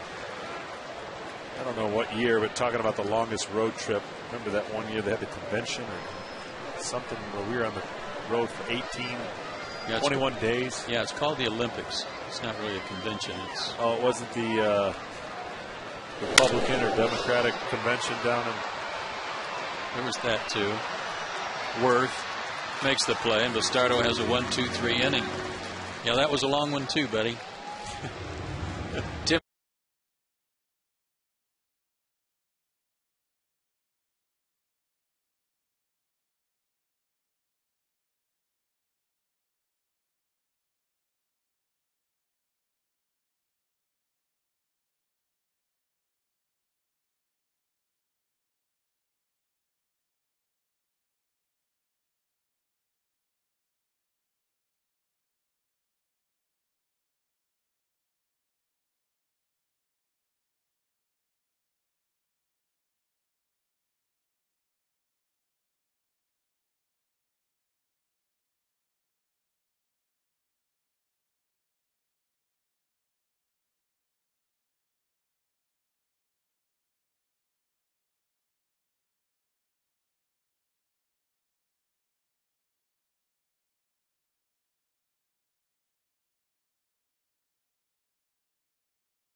All the comfort and amenities you expect at an unexpectedly low price. Jamieson Inn's Live Large, Pay Less. If Tim Hudson can get 3 more outs, he'll be the pitcher of record. Braves up 5-0. Bottom part of the order for the Phillies. Ruiz, then Dobbs, who's now batting in the 9 spot, and then Victorino. He may go on to pitch more than 5, but this is a big inning to reward Timmy for having to be patient for an hour and 8 minutes and get through this 5th inning. I guarantee he's thinking about it. If he can get through it, then it'll be a little bit of a question of how much farther do you try to extend him. And if it's only one more inning, Bobby might just say, okay, that's enough. But great job so far for Timmy staying in it mentally. The team rewarded him with 3 runs in the first. 1-2 to Ruiz, who had a swinging bunt base hit in the 3rd inning. The only inning Hudson's really had any trouble. He left runners at 2nd and 3rd by striking out Utley.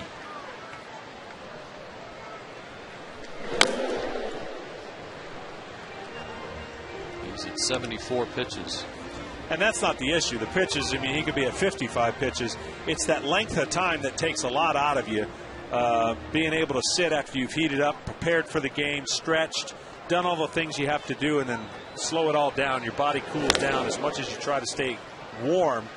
You're asking your body to do a little bit more than it's accustomed to, because, like you said, 20 minutes to 10, game starts at 7:10. You're either just coming out of the game or the game's just getting ready to be finished.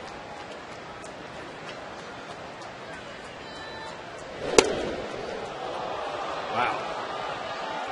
Good fastball. It was 92. Campos, tight zone tonight. Very tight. See what the old ZE says tomorrow. They don't even get the results until tomorrow, the next day.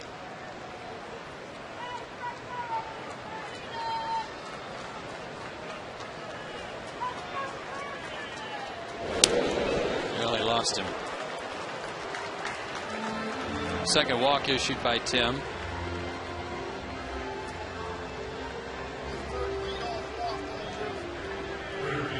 Galima tells us that is only the 3rd leadoff walk for Tim Hudson all year. This is his 70th inning. Greg Dobbs just came in the game defensively in the double switch. Played here yesterday. Went 0 for 2 with a walk. Nothing be greater than a 1 or 2 pitch ground ball double play to reset the mind of Tim in this inning.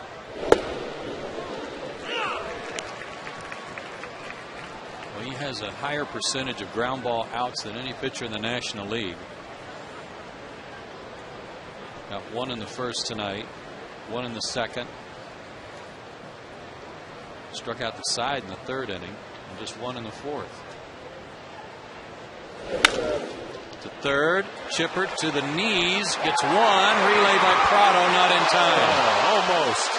Chipper lost his footing over there. I don't know what happened. He was really extended out to his left and then did a pirouette on his knees. Good play to keep it from getting into left field for a base hit. Almost a dandy of a double play.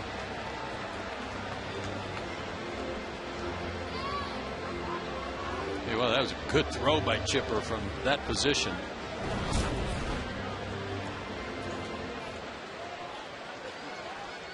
One out for Victorino. He's 0 for 2. He's grounded out and struck out.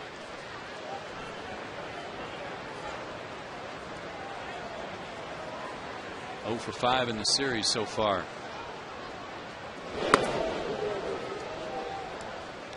Ball 1.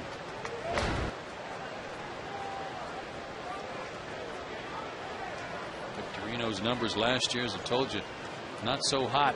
The 175 mark, and even worse this year.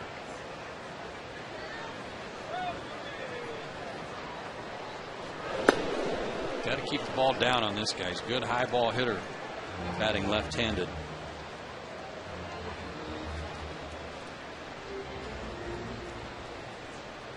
Flying Hawaiian. It's with a little more power than he looks. 8 home runs on the year. Up foul and out of play. 2-1. He scores over in the American League. Yankees leading Baltimore in the 9th. Cleveland over Detroit. That's a final. Mark Rizalonic. The big night. Toronto with some more good pitching, beating Tampa Bay in the 8th. And Oakland leading Boston. That Oakland team's got some good pitching too. They sure do. But Toronto and San Diego are the 2 biggest surprises for me in each league. And you lose Halladay and you lose Rio. I mean, they've lost enough pieces to think, oh, it's just going to be a rebuilding year.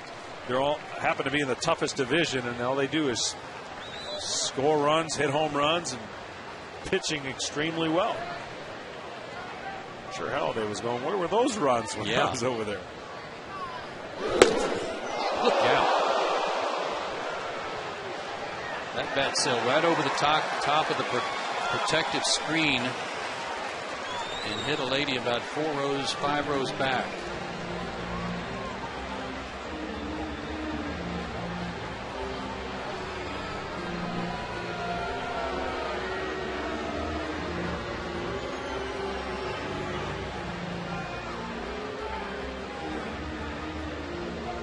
And some attendants are there right away. Some emergency people.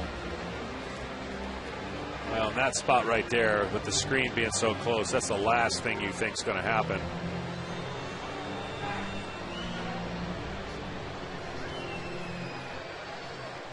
It was to the side of the big backstop and just sailed right over the top of that protective screen right behind the Braves on deck circle.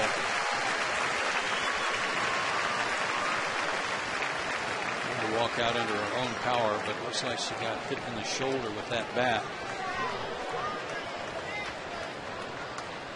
Full count to Victorino. Runner goes. Struck him out. Interference. Let's see what they're going to rule here. Campos is going to send the runner back to first because of Victorino interfering with McCann. Good call, John. Charlie Manuel is going to come out and ask for an explanation. Well, what happened is he hit Brian's glove as he's going ready to throw to second.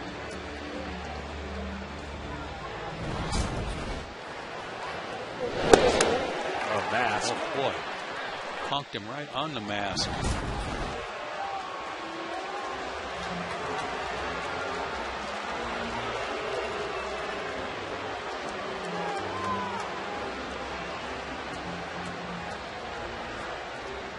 Was on the follow through of Victorino's swing. That's 6 strikeouts, by the way, for Hudson. Ties his season high.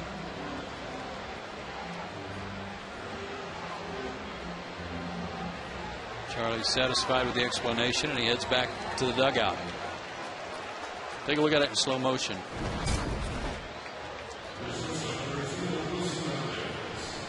Yep. Imagine if the other sports coaches could go out and talk to, like football, go run on the field, talk to the official. Oh, they try.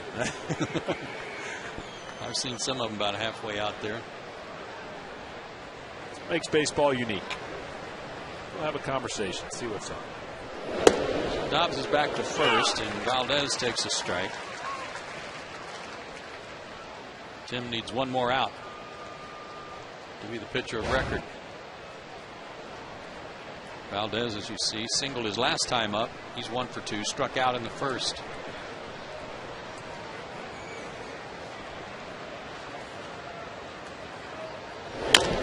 Back to the mound. Hudson, pitcher of record. We go to the bottom of the 5th. Braves lead it 5-0.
Fans, you are cordially invited to the 2010 Braves Diamond Gala.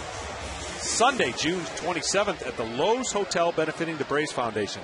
The Diamond Gala is a star-studded night of casino games, entertainment, silent and live auctions alongside Braves players, coaches, and alumni. For tickets or more info, visit braves.com/gala. The backslash is important. Huge. This is not a Glenn Diamond Gala. No. It's the Diamond Gala. No, that would be. That Glenn Diamond Gala is held at enough mushrooms. 1-1 to Troy Gloss, who has homered, walked, scored twice, driven in 3. How do you say it? Gala or Gala? I say Gala, but I think both are correct. Good change up from Bastardo.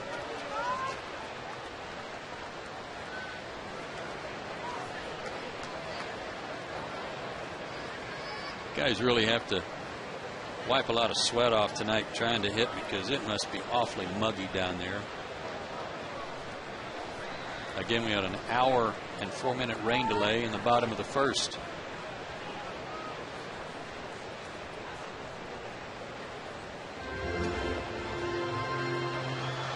Brado extended his hitting streak to 6 games with a double in the first. Gloss extended his hitting streak to 7 games with a homer in the first.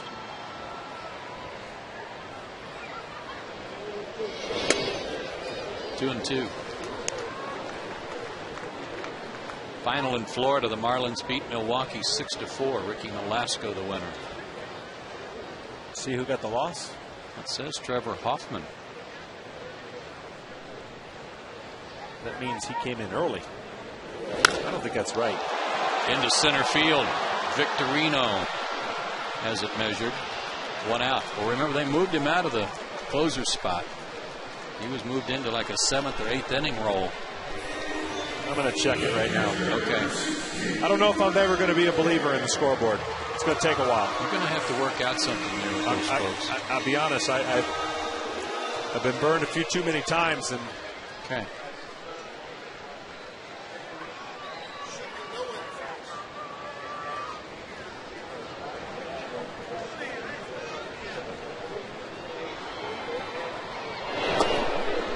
Ryan McCann had a base hit his last time up, scored a run. He's 1 for 2, struck out in the first.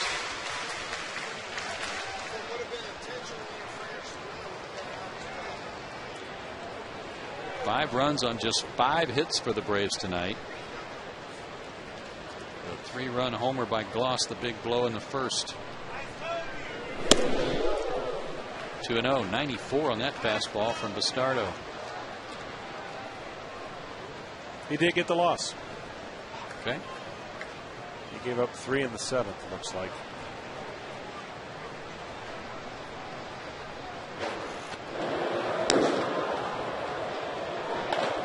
Herndon loosening up behind Bastardo. David was a Rule 5 pick for the Phillies this past winter. 3-0 to McCann. Unell on deck.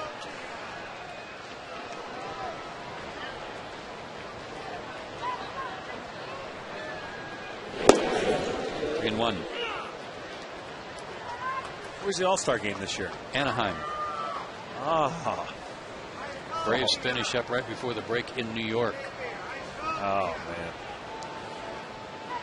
That'll be a long Sunday night flight for what should be a couple of 3 people. And then what happens after the break? Braves open up at home with Milwaukee. Ah. Long flight home. Yeah. That was my first one, Anaheim. Had to do the same thing. At that time, I was in jeopardy of missing my flight. Had nothing to do with the game. We were in extra innings. The manager at the time wouldn't let me leave. Oh. And I was running in Hartsfield Airport when I got in there to try and make that flight. I did. And had an interesting experience in that. Tommy Lasorda was the manager. Escobar first, the batter. He's 0 for 1 with a walk. condensed version is he called to get me up. I was pitching second. Rick Russell started, and I was sitting on the dugout, in the dugout. And he called to get Smoltz up. And I was right next to a couple other pitchers. Didn't go very well.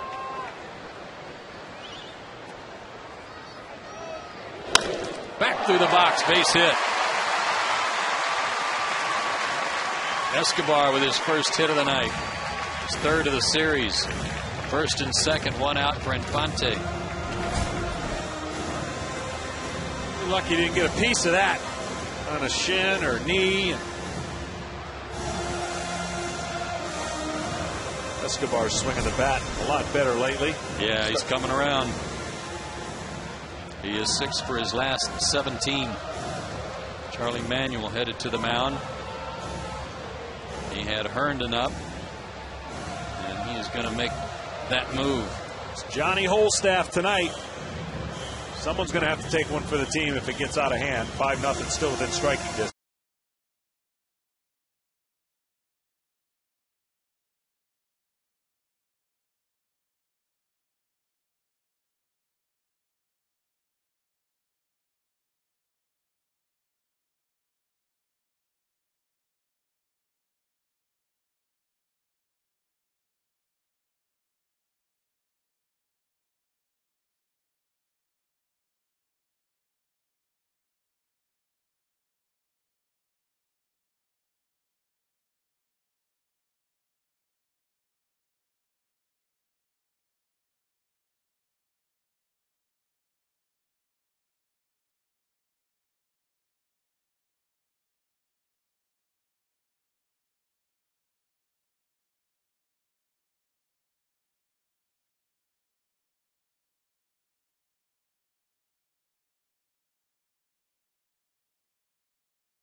Or for you to make a donation. Just go to rallyfoundation.org. Thank you, JJ. There's a couple of guys there with their rally shirts on. And a good view from high atop the stadium down the left field line. David Herndon on to pitch for the Phillies. He's in his 18th game. He's 0-1, a 3.93 ERA. High average against him. They got him out of the Angels organization. He's from this neck of the woods. He's from Panama City, Florida. Went to Gulf Coast Community College. Was a 5th-round pick of the Angels back in 2006. And the Phillies drafted him off the Angels AAA roster.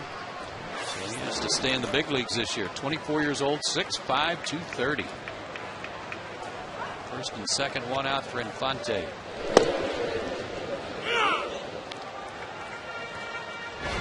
Last year in Double-A, Herndon was in 50 games, had 11 saves, 5-6 with a 3.03 ERA.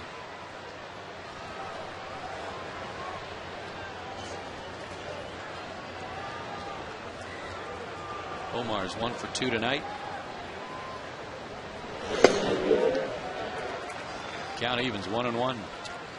It looks like Huddy's going to stay in for one more inning, but if this were to go much longer and Braves do get some more runs, I would look for the bullpen to get busy. A delay at this point in the game, and if the Braves got a few more runs on the board, doesn't do you any good to try and throw them back out there.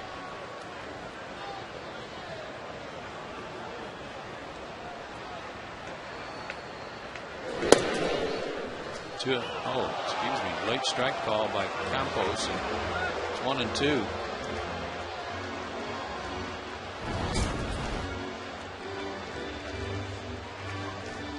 He hasn't been calling that pitch all night.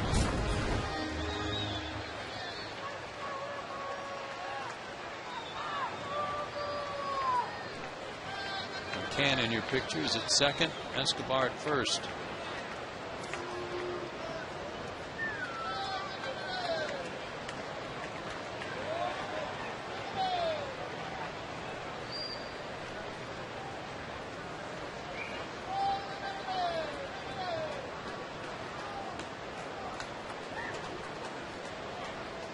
Herndon taking forever getting a sign from Ruiz.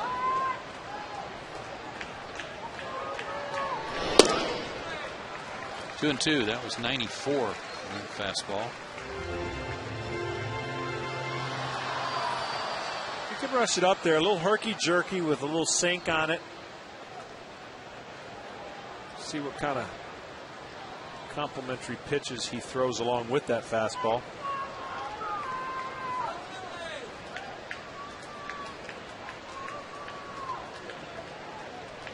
Omar getting the start in left field tonight. Jackknife's out of the way of that one. Full count.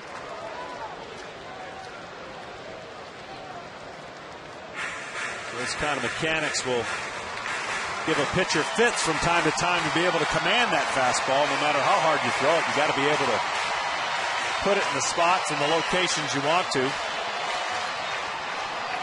Could be part of the reasons why he got caught in the numbers game, and Anaheim was forced to make a decision, and Philadelphia picked him up, seeing if they can benefit from it. 3-2 breaking ball, nowhere near.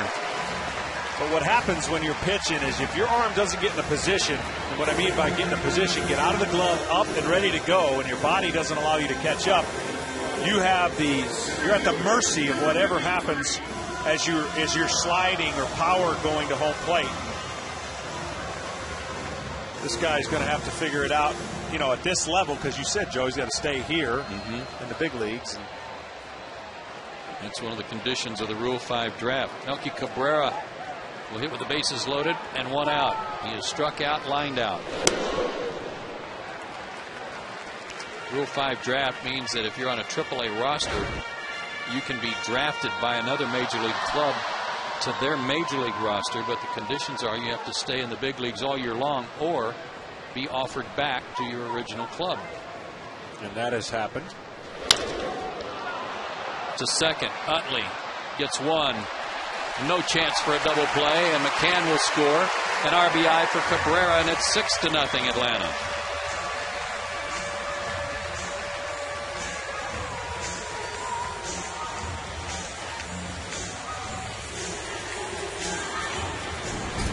Well, they beat this one into the ground enough to where it didn't have enough steam. Soft hop.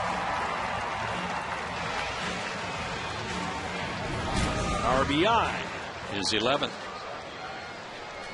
And Tim Hudson's going to hit for himself, and why not? Even if he doesn't go back out, you save the bench. Tim's 1 for 2. He singled in the second to extend his hitting streak to 5 games.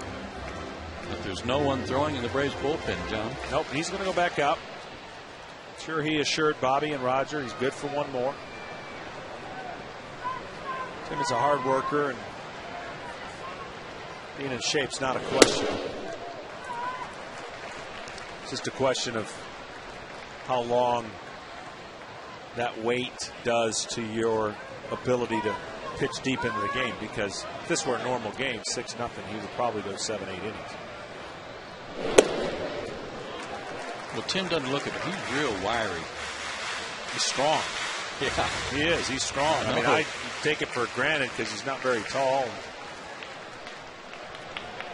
But he is a strong cat. Over the pitcher's glove, but the force out at second ends the inning. Braves add on. They get a run in the 5th. Leave a couple. We go to the 6th inning. Braves lead by 6.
eliminated without the express written consent of the Atlanta Braves. Tim Hudson back out there for the 6th inning. He'll face the heart of the order for the Phillies, Utley, Howard, and Worth. Braves up by a half dozen. 3 in the first, 2 in the third, 1 in the 5th.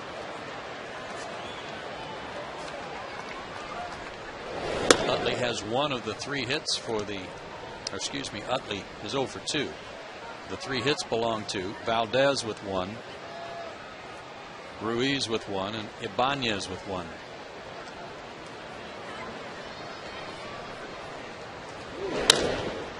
And now Utley has 1, probably a double. Jason Hayward over to get it in the corner, and Utley will stop at second with a leadoff double. That might cause some action to get started in the Braves bullpen. Ryan Howard 0 for 2. He's flied out and lined out. Well, that's his sweet spot right there, that down and in. Huddy's been able to stay out of that area. Never seen a guy more locked in on that pitch than Chase Utley. He hit 3 or 4 of those right over the top of the Braves dugout yesterday. I mean, yanked them so far foul it was scary. There's a small window of success in that area. You can get them, but it's really small. Big cut from Ryan Howard, 0-1.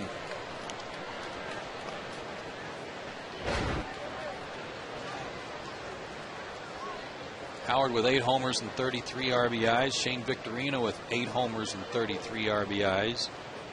Jason Worth has 9 homers and 33 RBIs.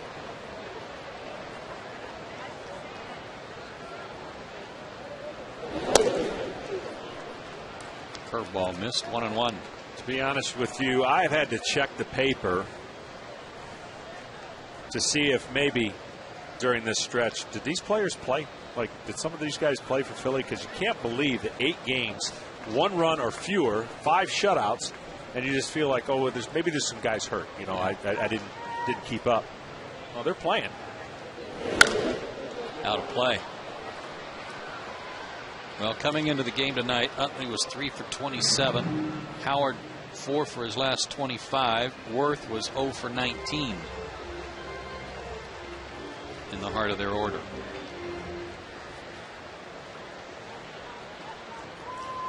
And their pitching staff's done pretty well during that stretch. 3.62 ERA. It's not like they're giving up a ton of runs. They're losing a lot of close ones. Hamels got beat by the Mets his last start 3-0.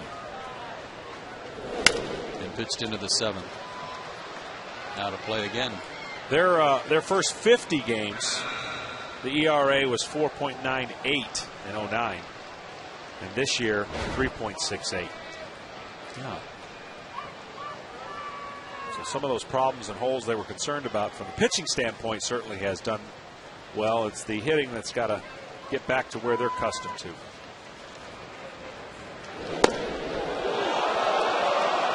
Hudson slaps his glove again in disgust. I'll tell you what, yeah.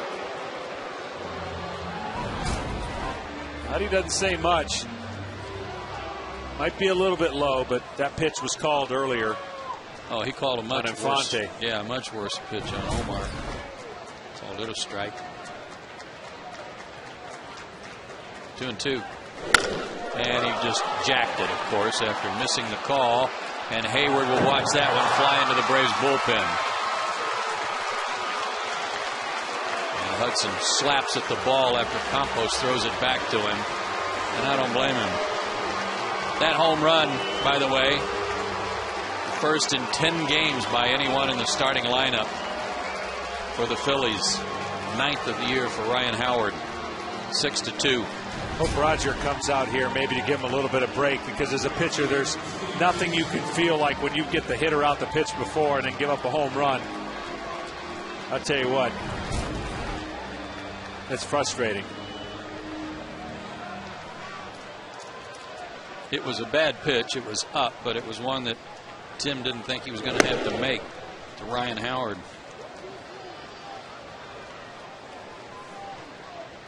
So the 6th career homer for Howard off of Hudson.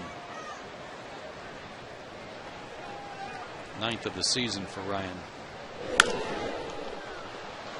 1-1 to Worth, who is 0 for 1 with a walk.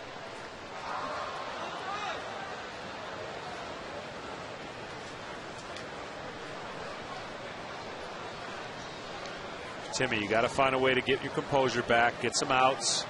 Whether you make it through this inning or not, you put your team in a good position. Straight up to shoot by Worth. Chipper has room. First out of the inning.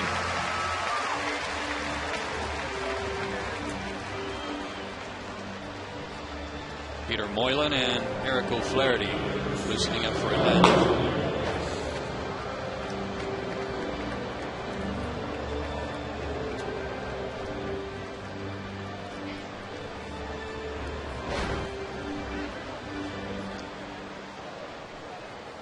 Third inning he left a couple on. Fourth inning he left a runner on. No double plays behind Tim tonight. He has matched his season high with 6 strikeouts and had only given up 3 hits until this inning started.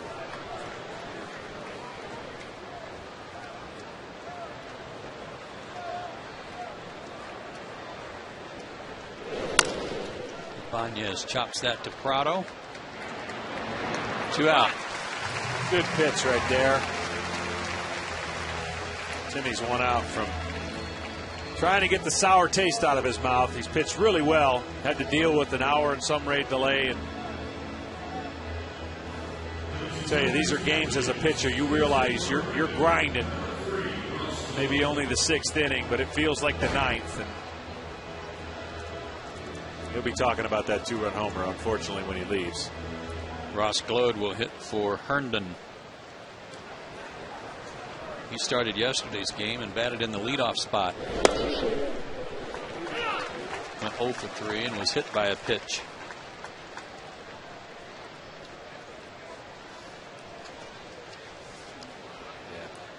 That pitch right there was probably the same pitch that didn't get called. Now it's 0-1 on the hitter instead of, you'd rather have it reversed. Glode was the last guy to hit a homer for the Phillies until Howard went deep this inning. Glode's homer was as a pinch hitter back on the 23rd of May. He's 5 for 22 with 2 pinch hit homers. 5 for 22 as a pinch hitter.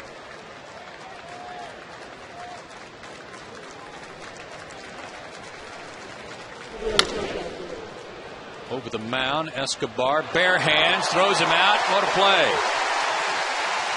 Inning over. Ryan Howard got an extra pitch to look at, and he hit it into the bullpen. 2-run homer. We go to the bottom of the 6th, 6-2 Atlanta.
Coming schedule brought to you by AirTran Airways. Go. There's nothing stopping you. Final game of the homestand and of this series tomorrow afternoon. That'll be on Sports South as the Braves take on the Phillies, and then they launch that long road trip. 4 games in L.A., and the first 3 on Sports South, the last one in L.A. on Fox Sports South. Our next game on Peachtree TV is 2 weeks from today. Some interleague action as that very good Tampa Bay Rays team will come to town for a 7 o'clock encounter. Hope you'll make your plans to be with us. Braves on the road trip. 4 games in L.A., 4 games in Phoenix against the Diamondbacks, and then 3 in Minnesota at the new Target Field to play the Twins. J.C. Romero, the 5th pitcher of the night for the Phillies. Top of the order, Prado, Hayward, and Chipper Jones. Prado's 1 for 3. Doubled and scored ahead of the 3-run homer by Troy Gloss in the first.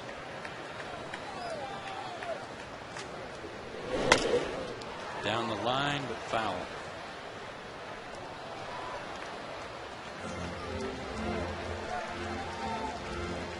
That home run by Gloss, by the way, in the first inning gives him the team RBI lead. Moves him up to 40 and climbs over Jason Hayward.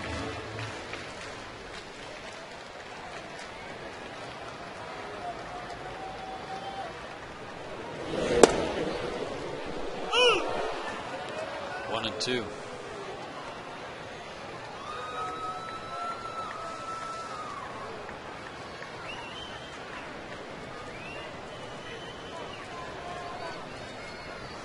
Speaking of the Diamondbacks, they made a deal today. They got Dontrell Willis, who had been designated for assignment by Detroit. And going to Detroit is Billy Buckner, young man from Conyers. Dontrell has had some interesting journeys the last few years. Hate to see that. Good guy. Well hit to left field. On the run at Banez. Looks like he's going to have room, and he does.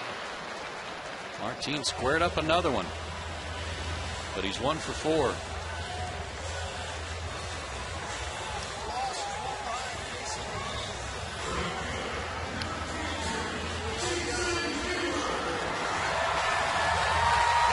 Jason Hayward looking for his first hit of the series. 0 for 3 tonight, 0 for 8 in the first 2 games of this series.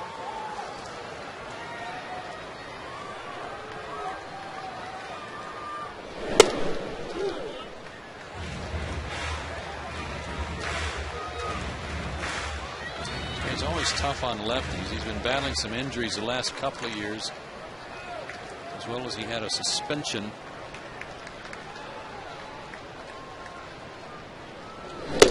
He has been fighting, not the suspension, but the charges of performance-enhancing drugs that were levied against him.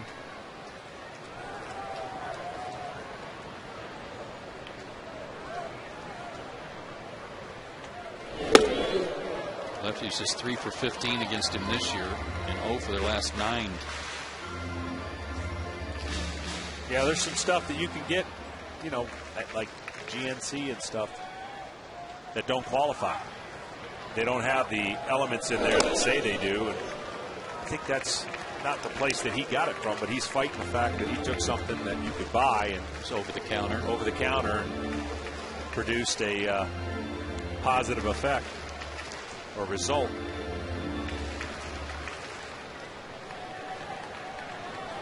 Three and 1, and he walked him. Jason reaches. 6th walk of the night for Atlanta again. And Chipper will bat with an out, with 1 out and a runner on. He is 0 for 2 with a walk and a run scored.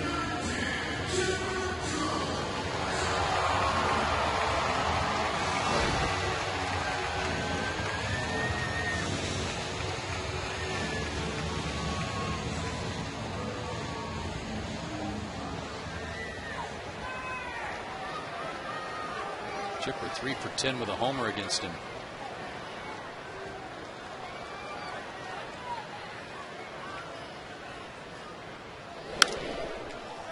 A fastball out of play.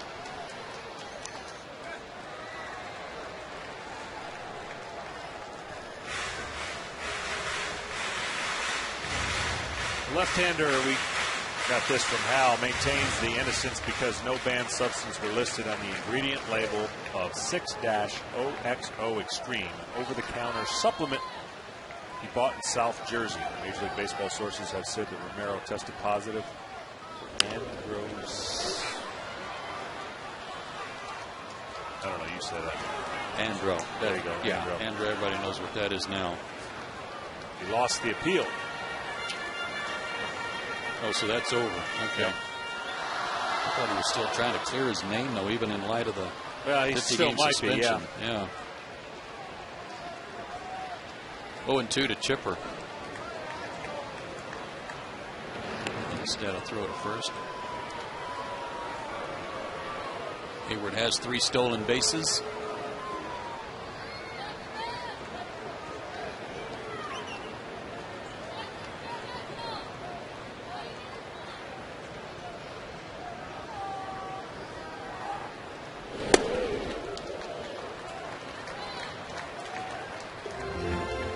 One and two.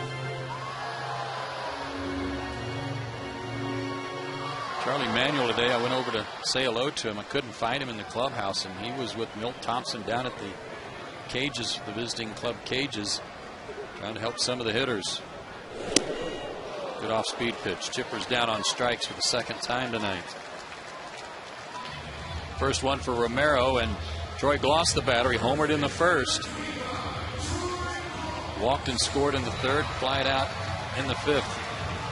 I was over in Bobby's neck of the woods today. First time I'd ever seen Barnsley Gardens. Nice place. Yes, it is. Beautiful. Yeah, up by Adairsville. 40 RBIs now for Troy. There goes Hayward. Went on the first move. They'll have to hurry. He's safe. He beat it. Howard stepped in to catch that throw from Romero, so he'd have a good line to throw to Valdez, but he was just too late getting rid of it. I believe he changed his mind too, Romero, meaning he was maybe going to go home, has that hesitation. As you said, Joey, went on the first move and tried to beat the throw, and he did. Fourth stolen base for Hayward, and they'll put Gloss on and pitch to McCann and go with the odds, lefty versus lefty. It's going to be a period of time where this isn't going to happen at all. When Brian gets locked in, you're rarely going to see a player get walked to face Brian McCann. I don't care what lefty's out there. Brian has not had a lot of luck with Romero in his career. He's 1 for 12. Be nice to get one of those runs, if not a couple of them back, that the Braves gave up in the top of the 6th inning on the Howard homer.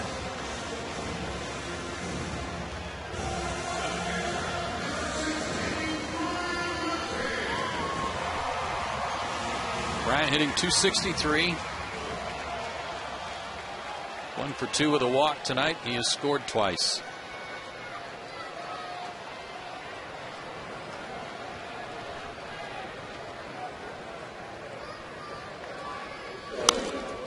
Good cut at that. A little bit late. 0-1. Pittsburgh beat the Cubs tonight for the second game in a row. Beat Ted Lilly 3-2.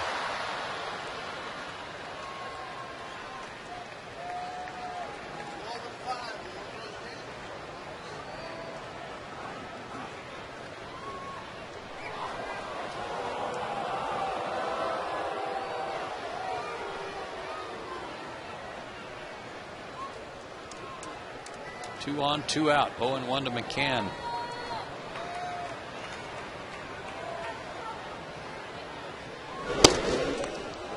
Inside. Brian didn't flinch. Looked like he was sitting on a breaking ball there and took it for ball one. Carlos Zambrano expected to return to the rotation for the Cubs tomorrow in Pittsburgh.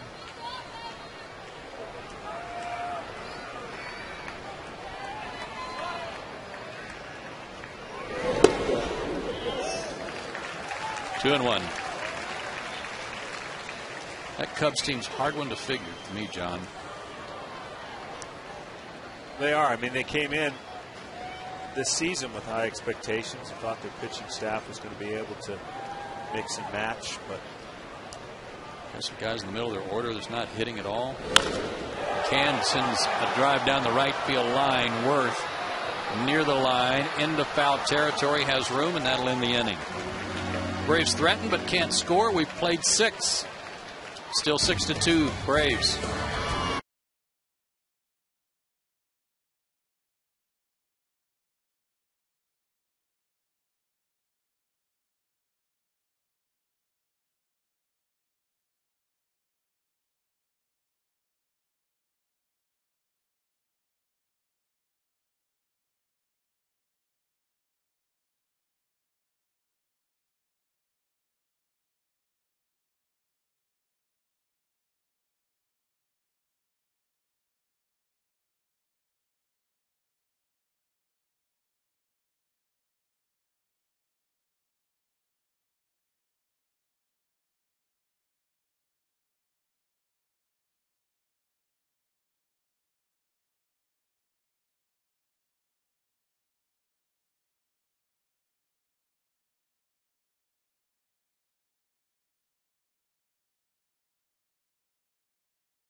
Tim Hudson will call a night after 6 innings.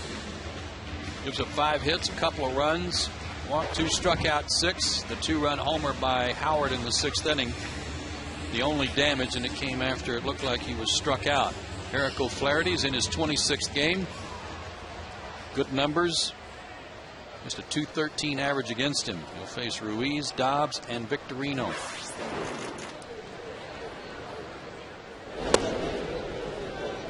Gets ahead 0-1. Ruiz had a swinging bunt base hit in the 3rd and walked in the 5th.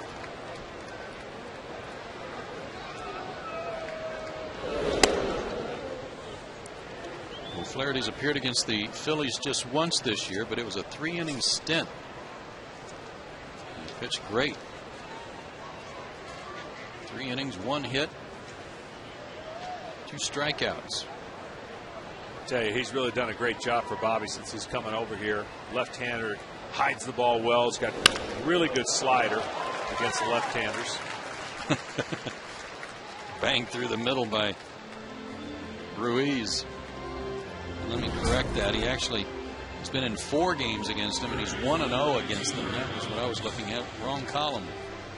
Leadoff man aboard.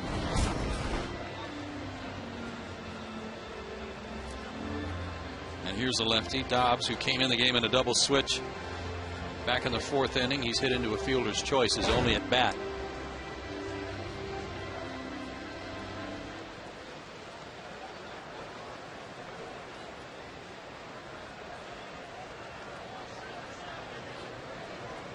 Hits are even at 6 apiece. That one gets through McCann, and Ruiz is at second base. We'll wait to see how that scored. That didn't please the skipper any at all. This one stayed down, didn't get the hockey turns. That beat to the 5 hole.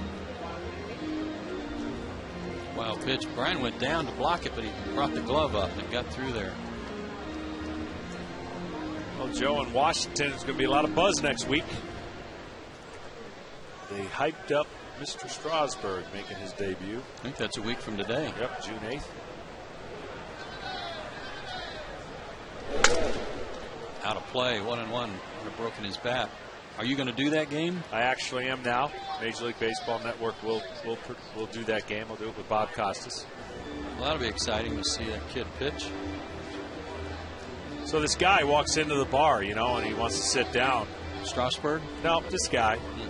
But he can't get in because they don't allow you to go in without any ties. So he runs back to the car, tries to find something. He can't find a tie, so he sees these jumper cables and he puts them around his neck, ties it up real quick. He's got the cables hanging down.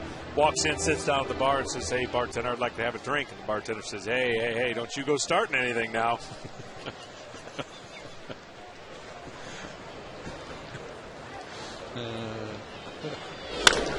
Lined over the glove of Prado. Base hit for Dobbs, and the Phillies are starting something here.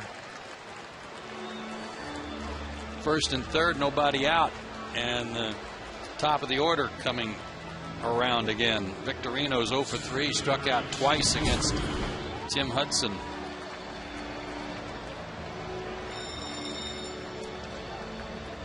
Well, he does not have a fastball that moves a lot. It's a straighter fastball that it's not a show pitch, it's an effective pitch, but without the slider being in the mix.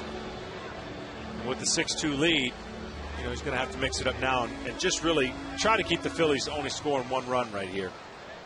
Peter Moylan will begin to loosen up for Atlanta. Victorino hits 100 points higher right-handed this year than left, hitting .339 right-handed. Takes a strike.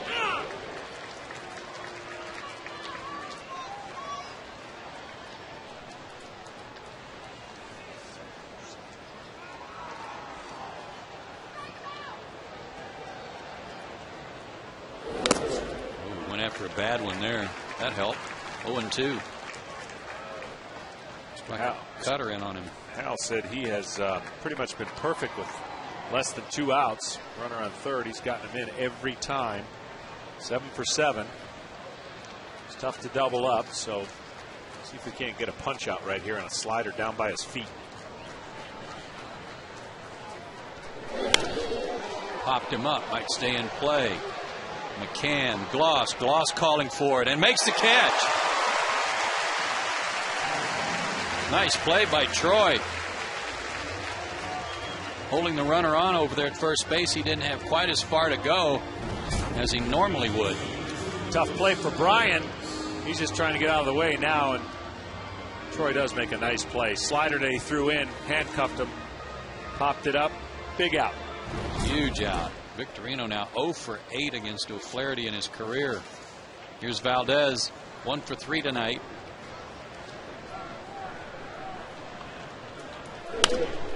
Lined out of play.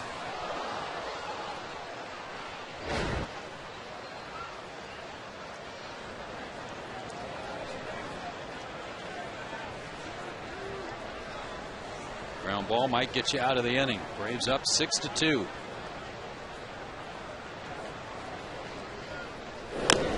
Tried to drop a bunt down. That was interesting, but you can understand if he can reach and bring Chase Utley up. Well, the problem there is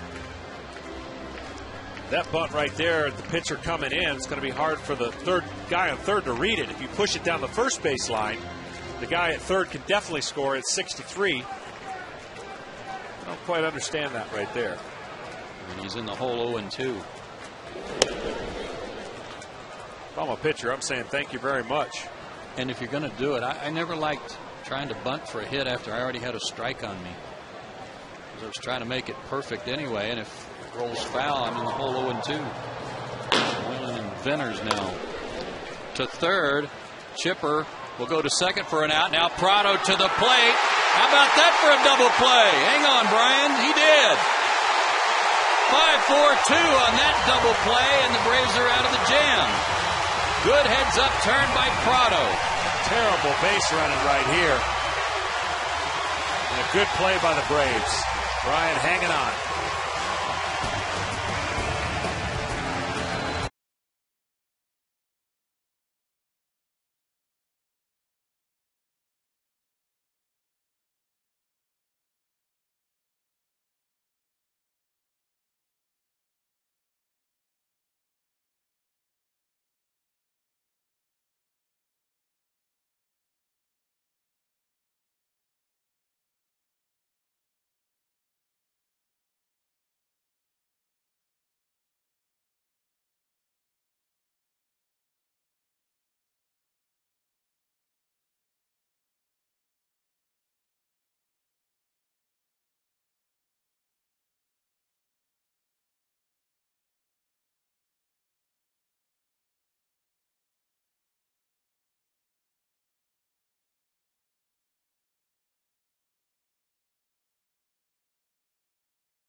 Now the Braves lead 6-2. The know-how question of the game built by the Home Depot comes from Sam. And the question is, what city did you look forward to visiting during the season? Well, that's an easy one. That's San Diego for me. You knew you were going to, I love pitching there. You knew you were going to play golf. The weather was perfect. Getting around was easy. 64-lane highways seemed like to get you around that city, but certainly loved going to San Diego. If you're going to go all that way out there, the weather was the best part. Dennis Baez is on to pitch for the Phillies, the sixth pitcher used tonight by the Phillies. He's been in a couple of games against Atlanta, has not allowed a run so far. And Yunel Escobar 0-1. Now you can't beat San Diego. But there are some others. There are. 1-1. Gotta love the view of the ballpark in San Francisco. Not going there. You know, interleague play coming up. I've never been to Kansas City. This is the one city we haven't gone to. Braves have never played in Kauffman Stadium. 2-1 to Yunel.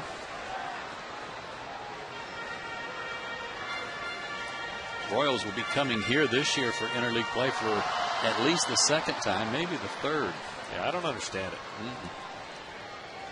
I quit trying to understand the schedule a long time ago. 3-1 to Yunel. One number that's got to change for Yunel, only because I know he's capable, is the power number. He can drive the ball. He can hit with home runs and power. And certainly as he gets back in track, look for that number to increase. Toward the hole and through, base hit. He's got his second hit tonight after a two-hit game yesterday. Let's take another look at that weird double play, John. And like you said, bad base running. Watch what Ruiz does here at third. He's going back to tag up. It's too late now. Thought there might be a little catcher etiquette here. He's definitely out, but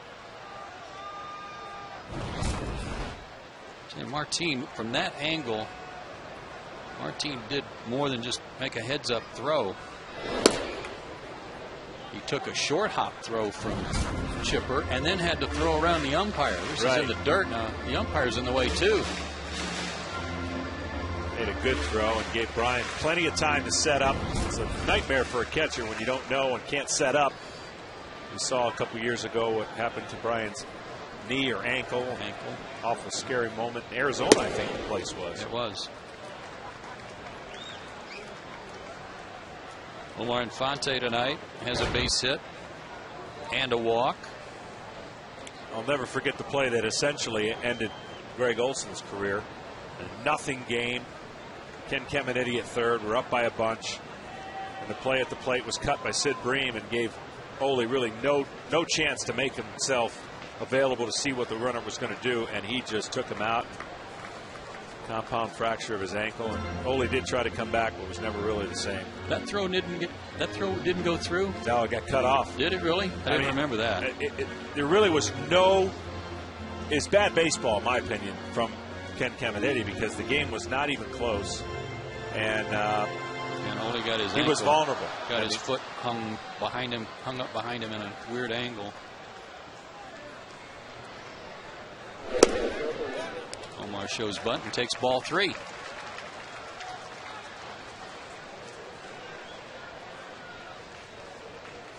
Melky Cabrera on deck. Braves lead by 4. A couple of insurance runs wouldn't hurt.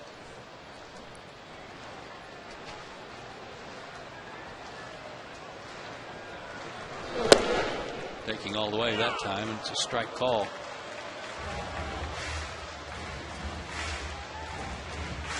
Still playing in Houston. The Astros leading Washington 6-5, bottom of the 8th. Already told you the Marlins have won. Mets have scored early in San Diego, just underway. It's 1-0 New York over San Diego after the Padres just pummeled the Mets yesterday.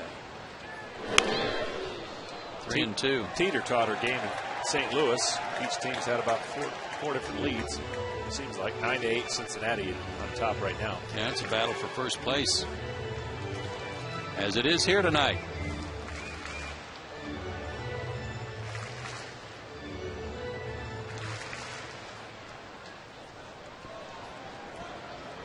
You would expect Omar to be hacking away here. Runner goes, and the pitch is lofted into left field. Not very deep. Ibanez with a long run will make the catch. And Escobar has to hustle back. 1 out.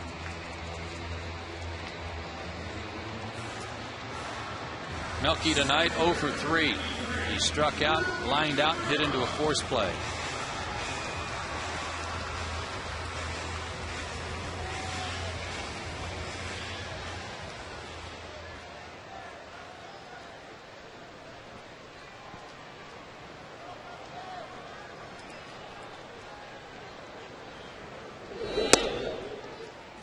Ball 1. Love to see the Braves score a couple more runs selfishly, only to try and give Saito another. He's warming up right now. The game's not well in hand. Anytime 4 runs are less, you got to make sure you take care of business, and he will go into the top of the 8th if the Braves probably don't score. Yeah, especially against this ball club. No lead really safe against the Phillies, and no matter what you think of their offense right now.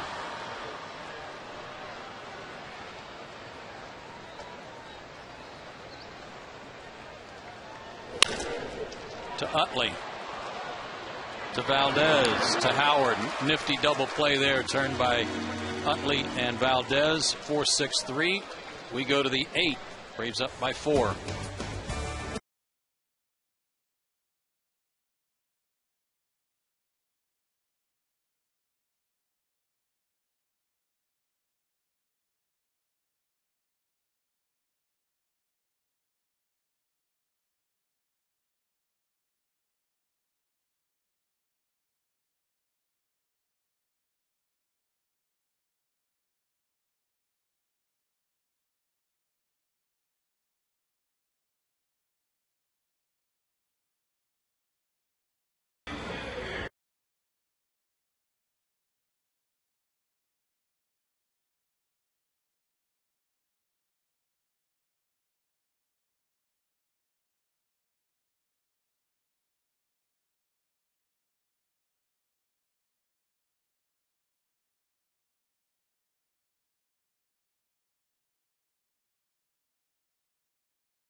Braves up 6-2 over the Phillies. Hits are even at 7 apiece, and Takashi Saito will work the 8th.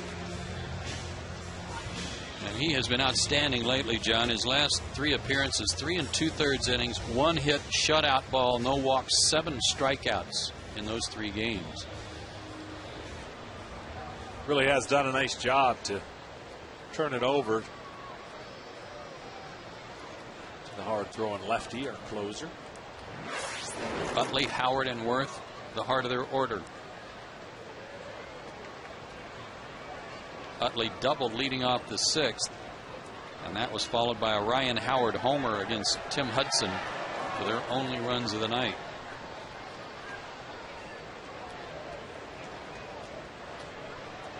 The home run by Howard has a asterisk next to it after it looked like he was struck out on the pitch before the homer.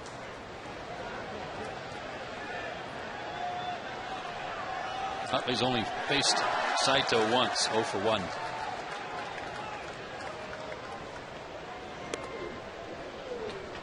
Takashi's big curve misses, 2-0. He's usually not shy about throwing first pitch strikes either. He likes to be pretty aggressive.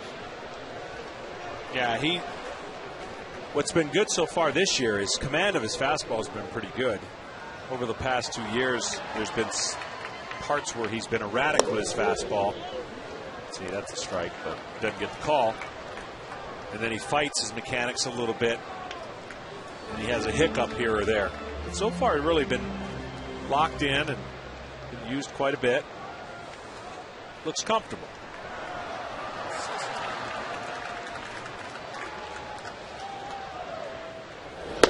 There's a strike. Opponent's batting average against him in April was 176. Opponent's batting average against him in May was 176. Exactly the same.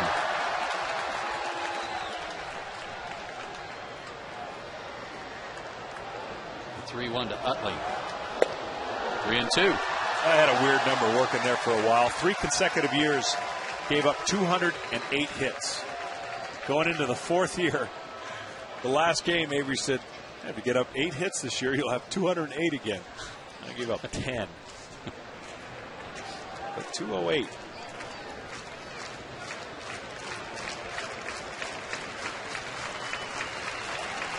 Payoff pitch. Fought off a fastball at 93 from the 40-year-old right-hander.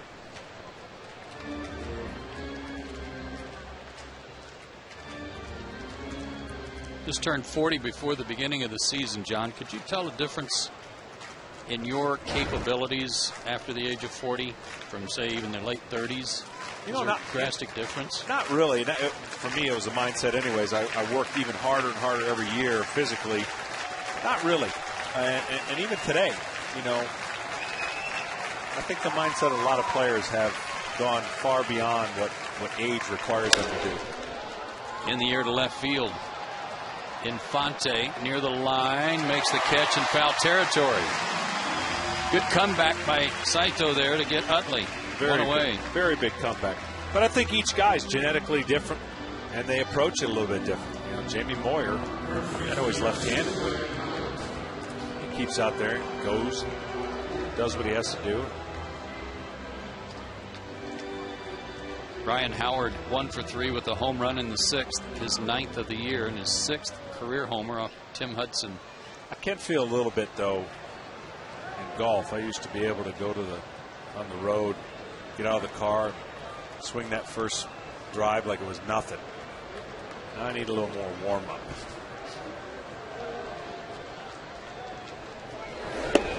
I'll tell you something. If you keep working out, every bit of you is going to tighten up a little bit. Yep. You're going to have to do some stretching.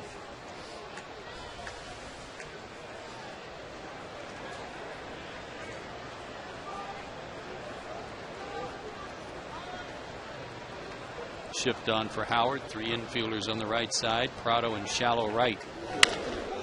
And into the shift, Escobar will make the play. That'll go 6-3. 2 down.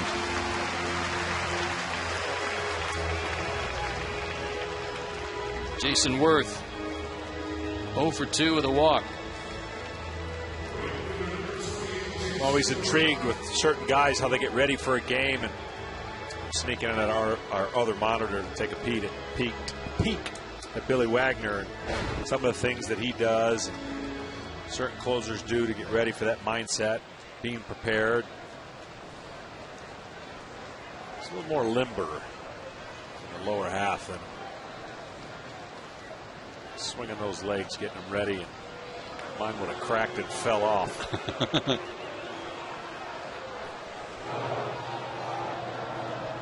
Something special about this part of the game, especially when it's closer mentality. You start getting in that mode, you start anticipating certain things to happen. Always got to be on edge, whether it's 4 runs, 5 runs, you never know what's going to happen at any given moment. You got to be ready. That's why routines are really, really important. For a guy who's done it as long as he has, I guarantee you he's got his down pat. You can see that Jason Worth's struggles continue. One of those strikeouts was tonight. This is a guy that in late April, when the Braves saw him, I mean, you might have thought he was the early contender for most valuable player, the way he was swinging. An excellent defender always, but this is a very unusual slump for him.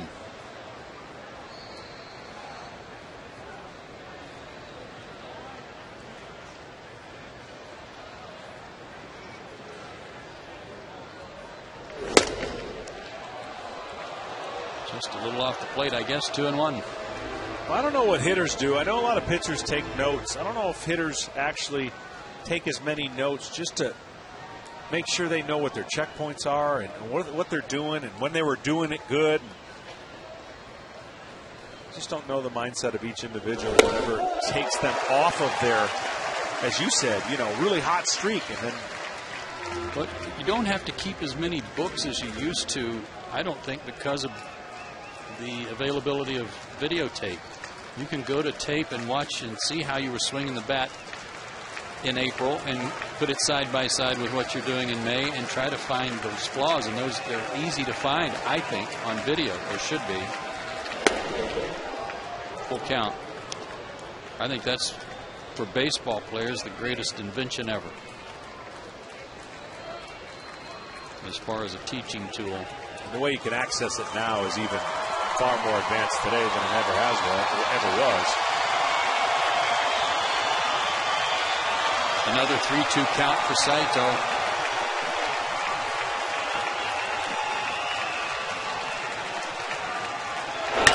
Line to right center. That'll snap the over for Worth, and it'll be extra bases. Melky Cabrera over to get it. He'll hold him to a 2-out double. That snaps an 0 for 21 for Jason Worth. And the batter will be Raul Ibanez.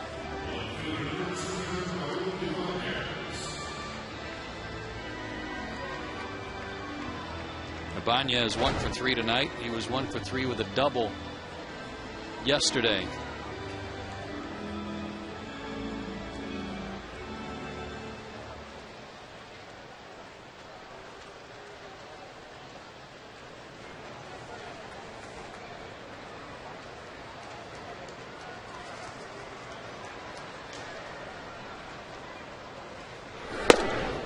Strike one.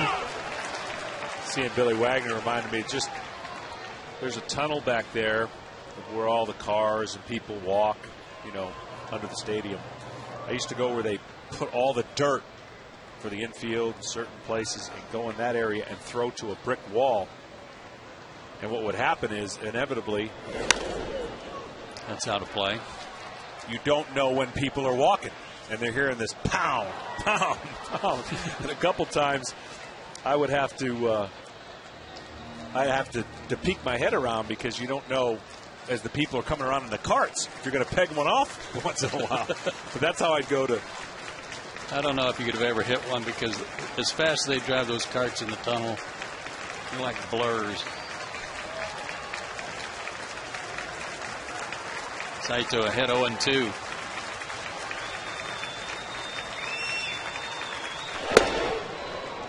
Tried to get him to chase upstairs, and he laid off. A ball and 2 strikes. For the Braves, when you were talking about the video, our man Rob Smith does a nice job for the Braves. Sure does. Even though he's a Kentucky fan and they're going to be on probation here pretty soon, he does a nice job.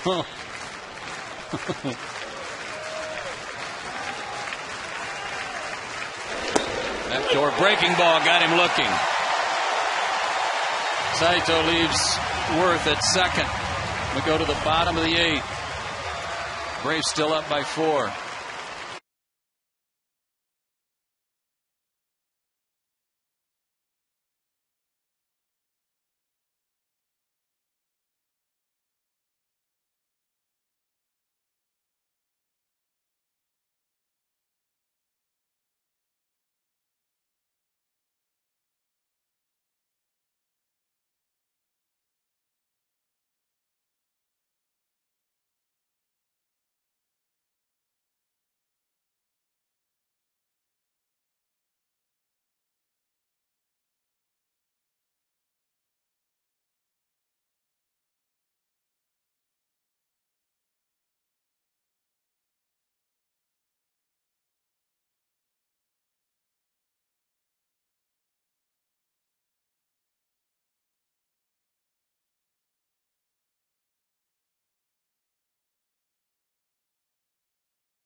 Office, Wednesday at 6 on Peachtree TV. Bottom of the 8th underway. Eric Hinsky will pinch hit for Takashi Saito. Fouls off the first pitch of the 8th inning from Denny Baez. 0-1.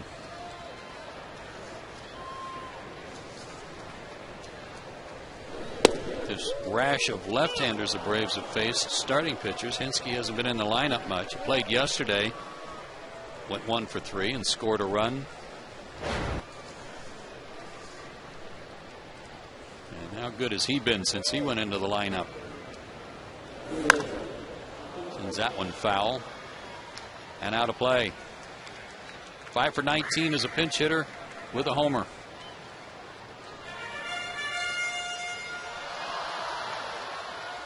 Billy Wagner begins to toss in the Braves bullpen. Looks like he'll work the 9th.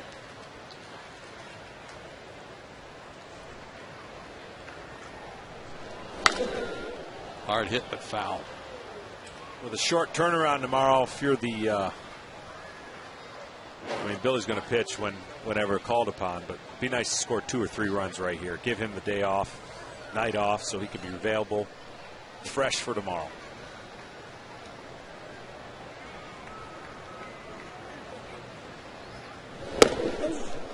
Fastball stands him up at 94. Baez still with a good arm.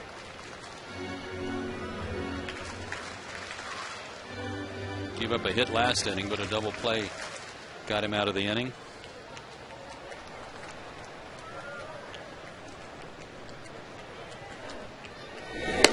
Two and 2.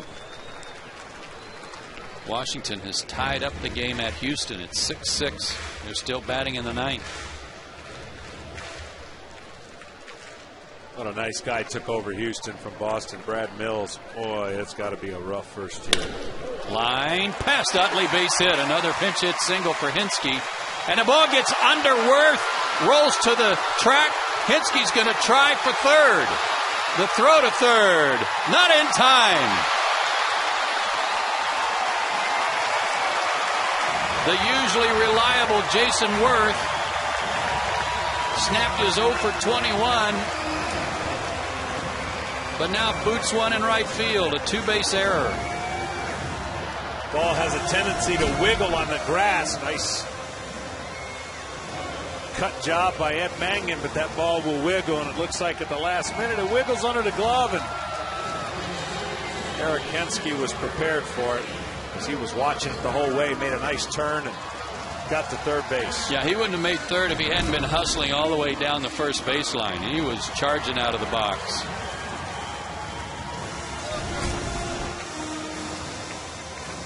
Man, locked in at the plate, watching it the whole way.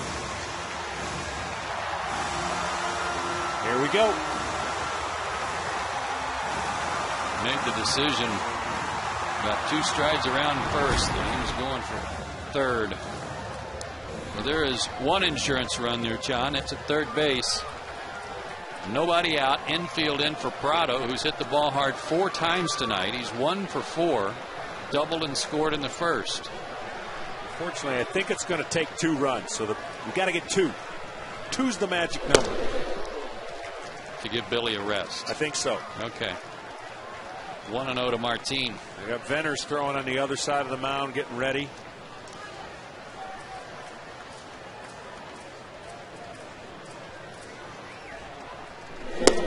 Out. 2-0. I don't know how that missed him.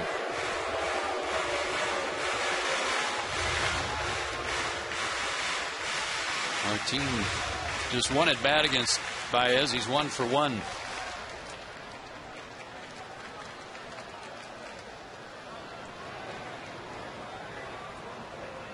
Hitters count 2-0.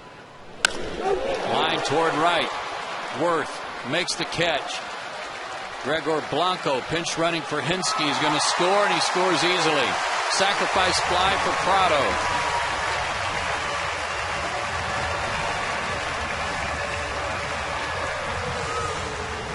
Seven to 2 Atlanta, and the Braves have now scored 7 or more runs in 7 of their last 12 games.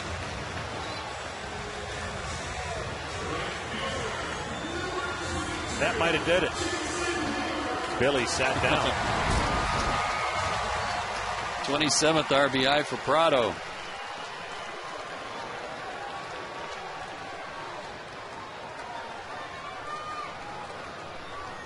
Hayward looking for his first hit of the night. Fouls one right back to us. Oh.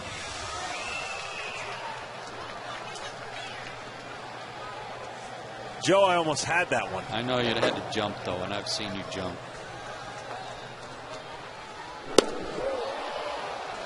One and one to Hayward. I tried to dunk the other day. I don't even know why. Thought I could do it. How'd that go? Pinned the ball on the rim just a little bit. I'm just glad I didn't fall. 2-1 to Hayward. You could dunk in the day. I did. Yeah. Not very often. Before you blew out both your hammies on the beach running against your son. Yeah. Great story. Long before that. Oh. Line down the line. Stay fair, ball. Oh, foul. So when that happened, did it bang, bang, both at the same, one go, and then the other one like a flat tire? What happened? One went.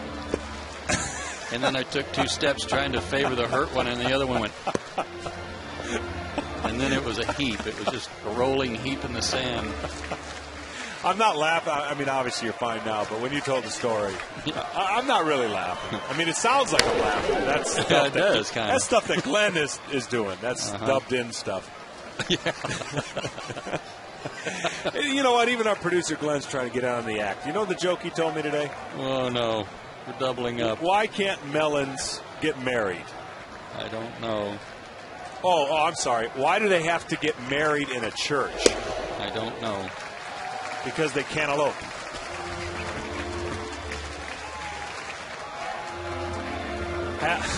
Hal gave that a 2 on the meter. No, 0.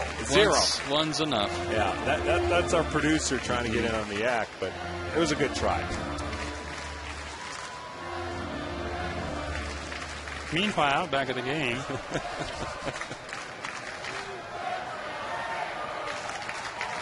3-2 to Hayward. Draws another walk. On twice tonight with 3 passes. And that'll bring up Chipper, who is 0 for 3 tonight. He fanned twice, and Charlie Manuel's out of the dugout. Looks like he wants to make a double switch. Cole Hamels was in the game and started for the Phillies, but after an hour and 4-minute rain delay in the bottom of the first, Hamels didn't return. So as John put it, it's been Johnny Holstaff coming out of their bullpen. They've had to use everybody. Well, tomorrow's starter basically has a big job to do for the Phillies. A lot of pressure on Kyle Kendrick. This call to the bullpen is brought to you by AT&T. Rethink possible. We'll find out who Charlie Manuel is bringing in when we come back.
First, Chipper Jones up, and he'll face the guy who's now the closer for the Phillies, Jose Contreras.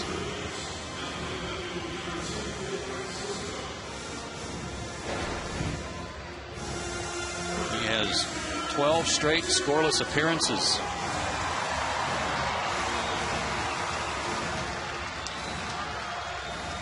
And a very good ERA of 0.59. He's the guy that gave up the game-winning homer to Nate McLouth here earlier this year. Walk off.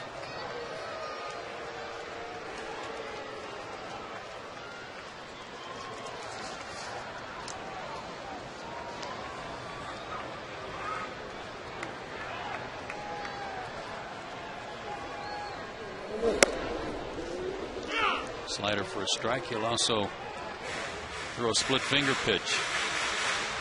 And by my notes here, my stats, John, Chipper Jones has never faced him before. No.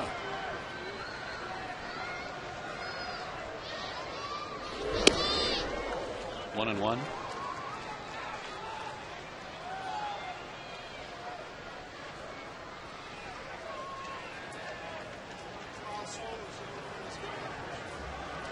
Didn't they do a story on him that not too long ago his mom got a chance to see him play after all those years? Still throwing hard. 93 on that pitch. 2-1. Back to home run. How Galima tells me is the home run by McLouth, the only run he's given up.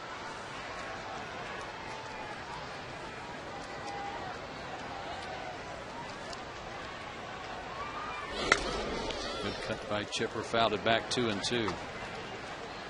Jose's listed at 38 years of age. Born in Cuba, 6'4", 255. Phillies signed him as a free agent over the wintertime. Split time last year between the White Sox and Rockies. That almost went to the backstop. Nice catch by Ruiz. Full count. Well, when he was doing his thing with the White Sox and Ozzie Guillen, he had a deadly split. That's back when really the most dominating starting staff I'd ever seen go through the playoffs, where virtually every game was almost pitched by the starters. To second, Utley tries to start a double play, and he did. Another 4-6-3 double play gets the Phillies out of a jam, but the Braves add on. They get another single run, and we go to the ninth, bottom third of the order, due up for the Phillies.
Here at Turner Field, let's take a look at the Zaxby's indescribably good play of the game.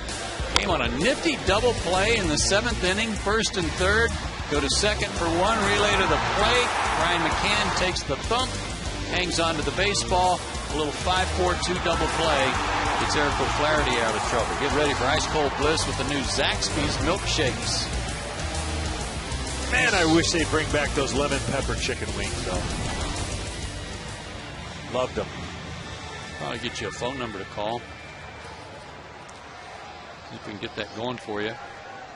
Ben Francisco, who came in the game on the double switch, will lead off the ninth for the Phillies against Johnny Venners. And has he been good? It'll be Francisco, Ruiz, and Dobbs. Some defensive changes in there for Atlanta, too, we'll get to after this pitch.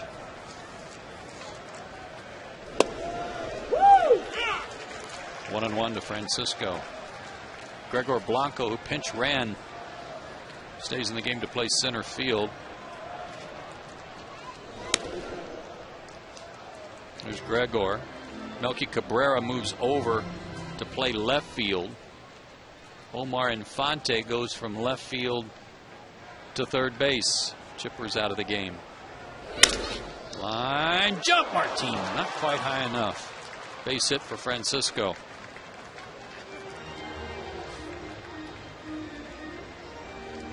See, to me, this is the hard part about managing, John. Yep. Bobby had Billy Wagner up, had him throw on a little bit just in case he needed him in the ninth. Then he sits him down when the Braves get that extra run. Well, at what point now do you get Billy up again if things get a little dicey? If you get another runner on? Yeah, if there's 2 runners on, nobody out, certainly you get him up. But, I mean, a lot of things have to happen when you simplify the game.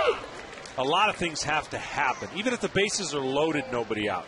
Grand slam still only puts you 1 down. And if you can save your closer, you know, in all intents and purposes, these games, you're going to be fine more times than not. But you start thinking negatively a little bit, and the ones that do that, I mean the managers, the ones that panic, then run the risk of running guys out there a lot.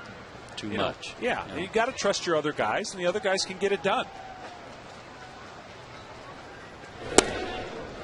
This guy's been getting it done. Falls behind here 2-1 to Ruiz. But every time you're out there, I mean, certainly when I was out there, you start thinking about, okay, no big deal. This happens, this happens. I'm still, you just got to keep the lead. I mean, no one wants to give up runs. But the goal is, if you win 7-6, you win 7-6. Right now it's 7-2. And in the ninth inning, nobody takes it a bat off. Everyone thinks they got a chance for the most part. So just get outs. And that's why getting the leadoff guy is always so important, no matter what the score is. But Wags knows the situation. He knows that if two guys get on, nobody out, okay, get loose again. If a run scores, here we go, be ready. Save opportunity right here is going to have to be a run in. Yeah. Two guys on. Hard hit, but foul. Ruiz, a very good fastball hitter, and that was 96 in on his hands, and he still yanked it foul. He's had a perfect night. 2 singles and a walk.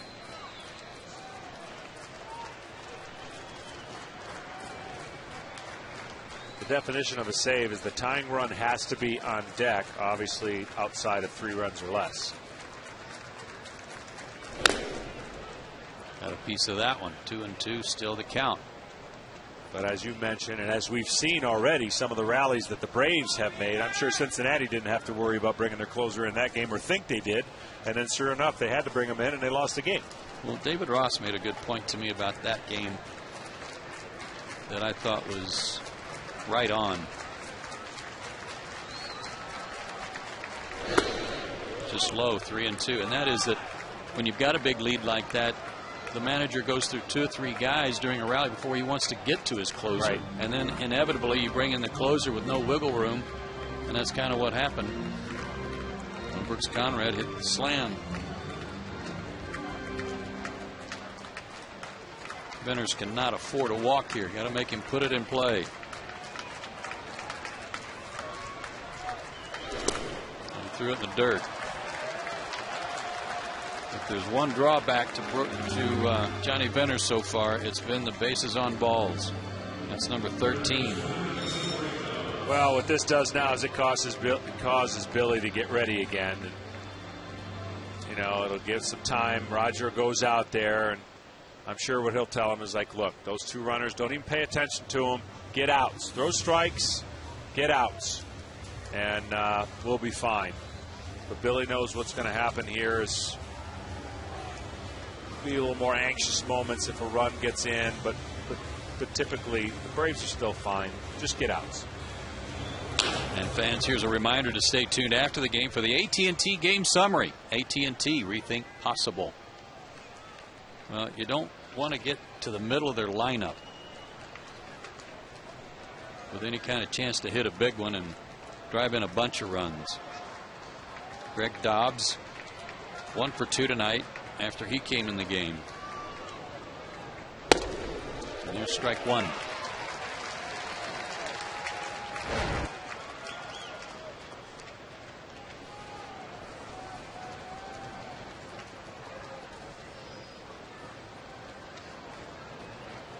His base hit back in the 7th inning snapped an 0 for 10 for him. 0-2.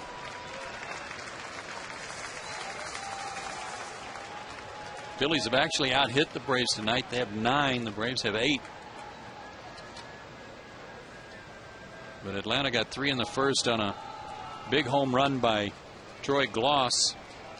And then they've just slowly but surely added to it.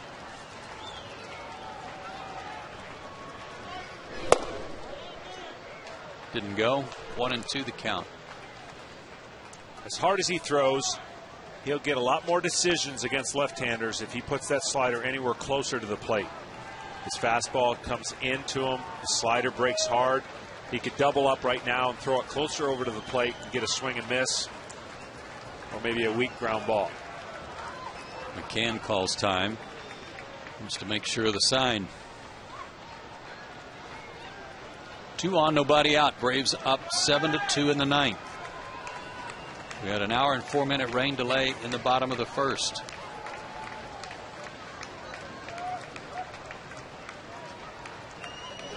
Struck him out. That good sinking fastball at 95 gets Dobbs 1 away. This is a great two-seam fastball. It's hard to think that two seams could do that at 95 miles an hour, but it certainly eats that left-hander up. No chance. The old NC dropped on him. Now, if you're Billy, you got to get off the gas pedal a little bit. You're already loose. Trust your opportunity to get the warm-up pitches out on the mound and not waste too many bullets. So he'll watch this inning unfold.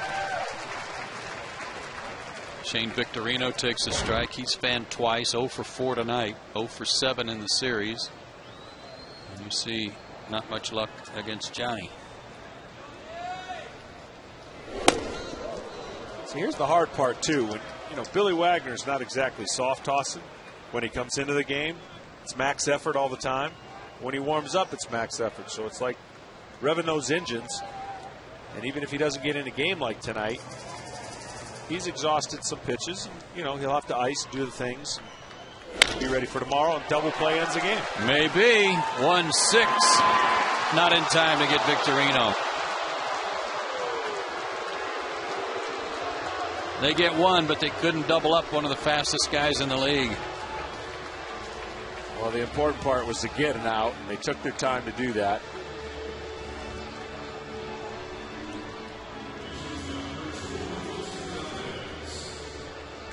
Victorino has hit into 1 double play this year, but he doesn't hit into very many over the course of the season. 1st and 3rd, 2 out. Wilson Valdez, the batter, got to go right after this guy. 1 for 4 tonight.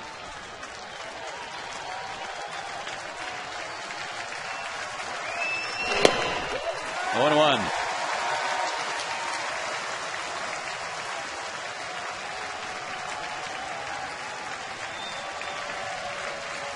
$29,731 here tonight. Many of them still here and on their feet. Out of play.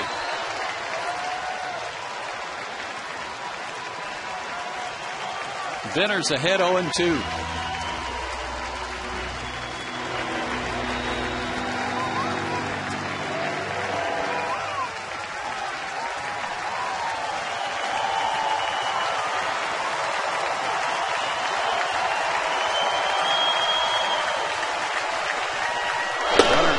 The pitch is high.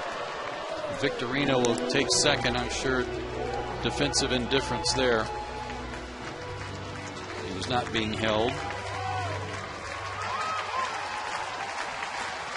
Braves looking for their 7th straight win. 2-2.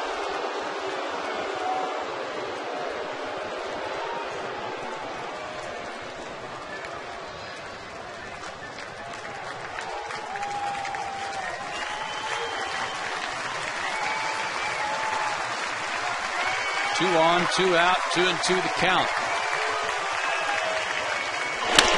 Back through the middle, that'll get through for a base hit. It'll score 1, but Victorino will be held at 3rd, and they're on the corners and a run in for Chase Utley. So Valdez finds a hole, and he drives in a run, his 7th of the year, and it is 7-3. One more hitter is all that he'll get as you watch this ball go up the middle harmlessly, but unfortunately is a hit. And then Wags will come in the game after this hitter if he doesn't get him out. Venners worked an inning and a 3rd yesterday. Zeros across, did hit a batter. And this would be pitch number 25 to Chase Utley, who is 1 for 4 tonight with a double. Runner goes and he hits Utley. And they're loaded. And the tying run comes to the plate in Ryan Howard. Well, that'll be it. Hood a thunk it.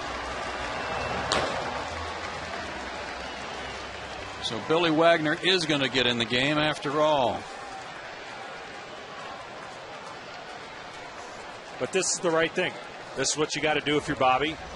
And just unfortunately with 2 outs, a harmless base hit and a hit by bat brings in your closer, but he only has to get 1 out. It's going to be a tough one. Billy Wagner gets the call. We'll come right back to find out what happens.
Bopper coming to the plate, Ryan Howard, and it's up to Billy Wagner to finish it. Just a 174 average against him this year. Ryan Howard in his career against him is 3 for 12. And he has accounted for 2 of their 3 runs tonight with this home run against Tim Hudson when it looked like he'd been struck out. He has a chance to do more than that right here.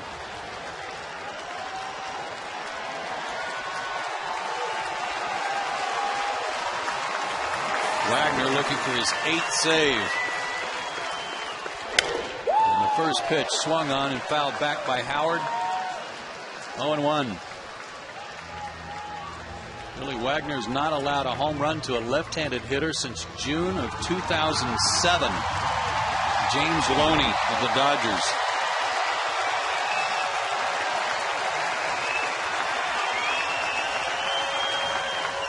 Slider, swing and a miss. 0-2.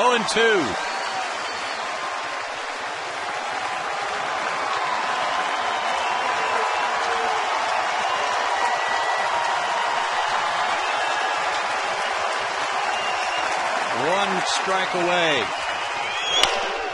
Into the shift. Escobar has it. Game over. The Braves have won 7 in a row. And they've taken the first 2 games of this series against the Phillies. And their lead in the East goes to a game and a half.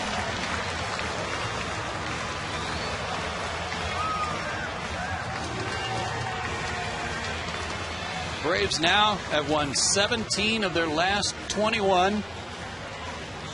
And Wagner has to come in and put out the fire. I don't think he minded that. Going up against their best, mano a mano, gets a save out of it. Didn't have to exert too much. Be ready for tomorrow's game, and regardless of what happens tomorrow, the Braves will be in first place. They will have already clinched the series by winning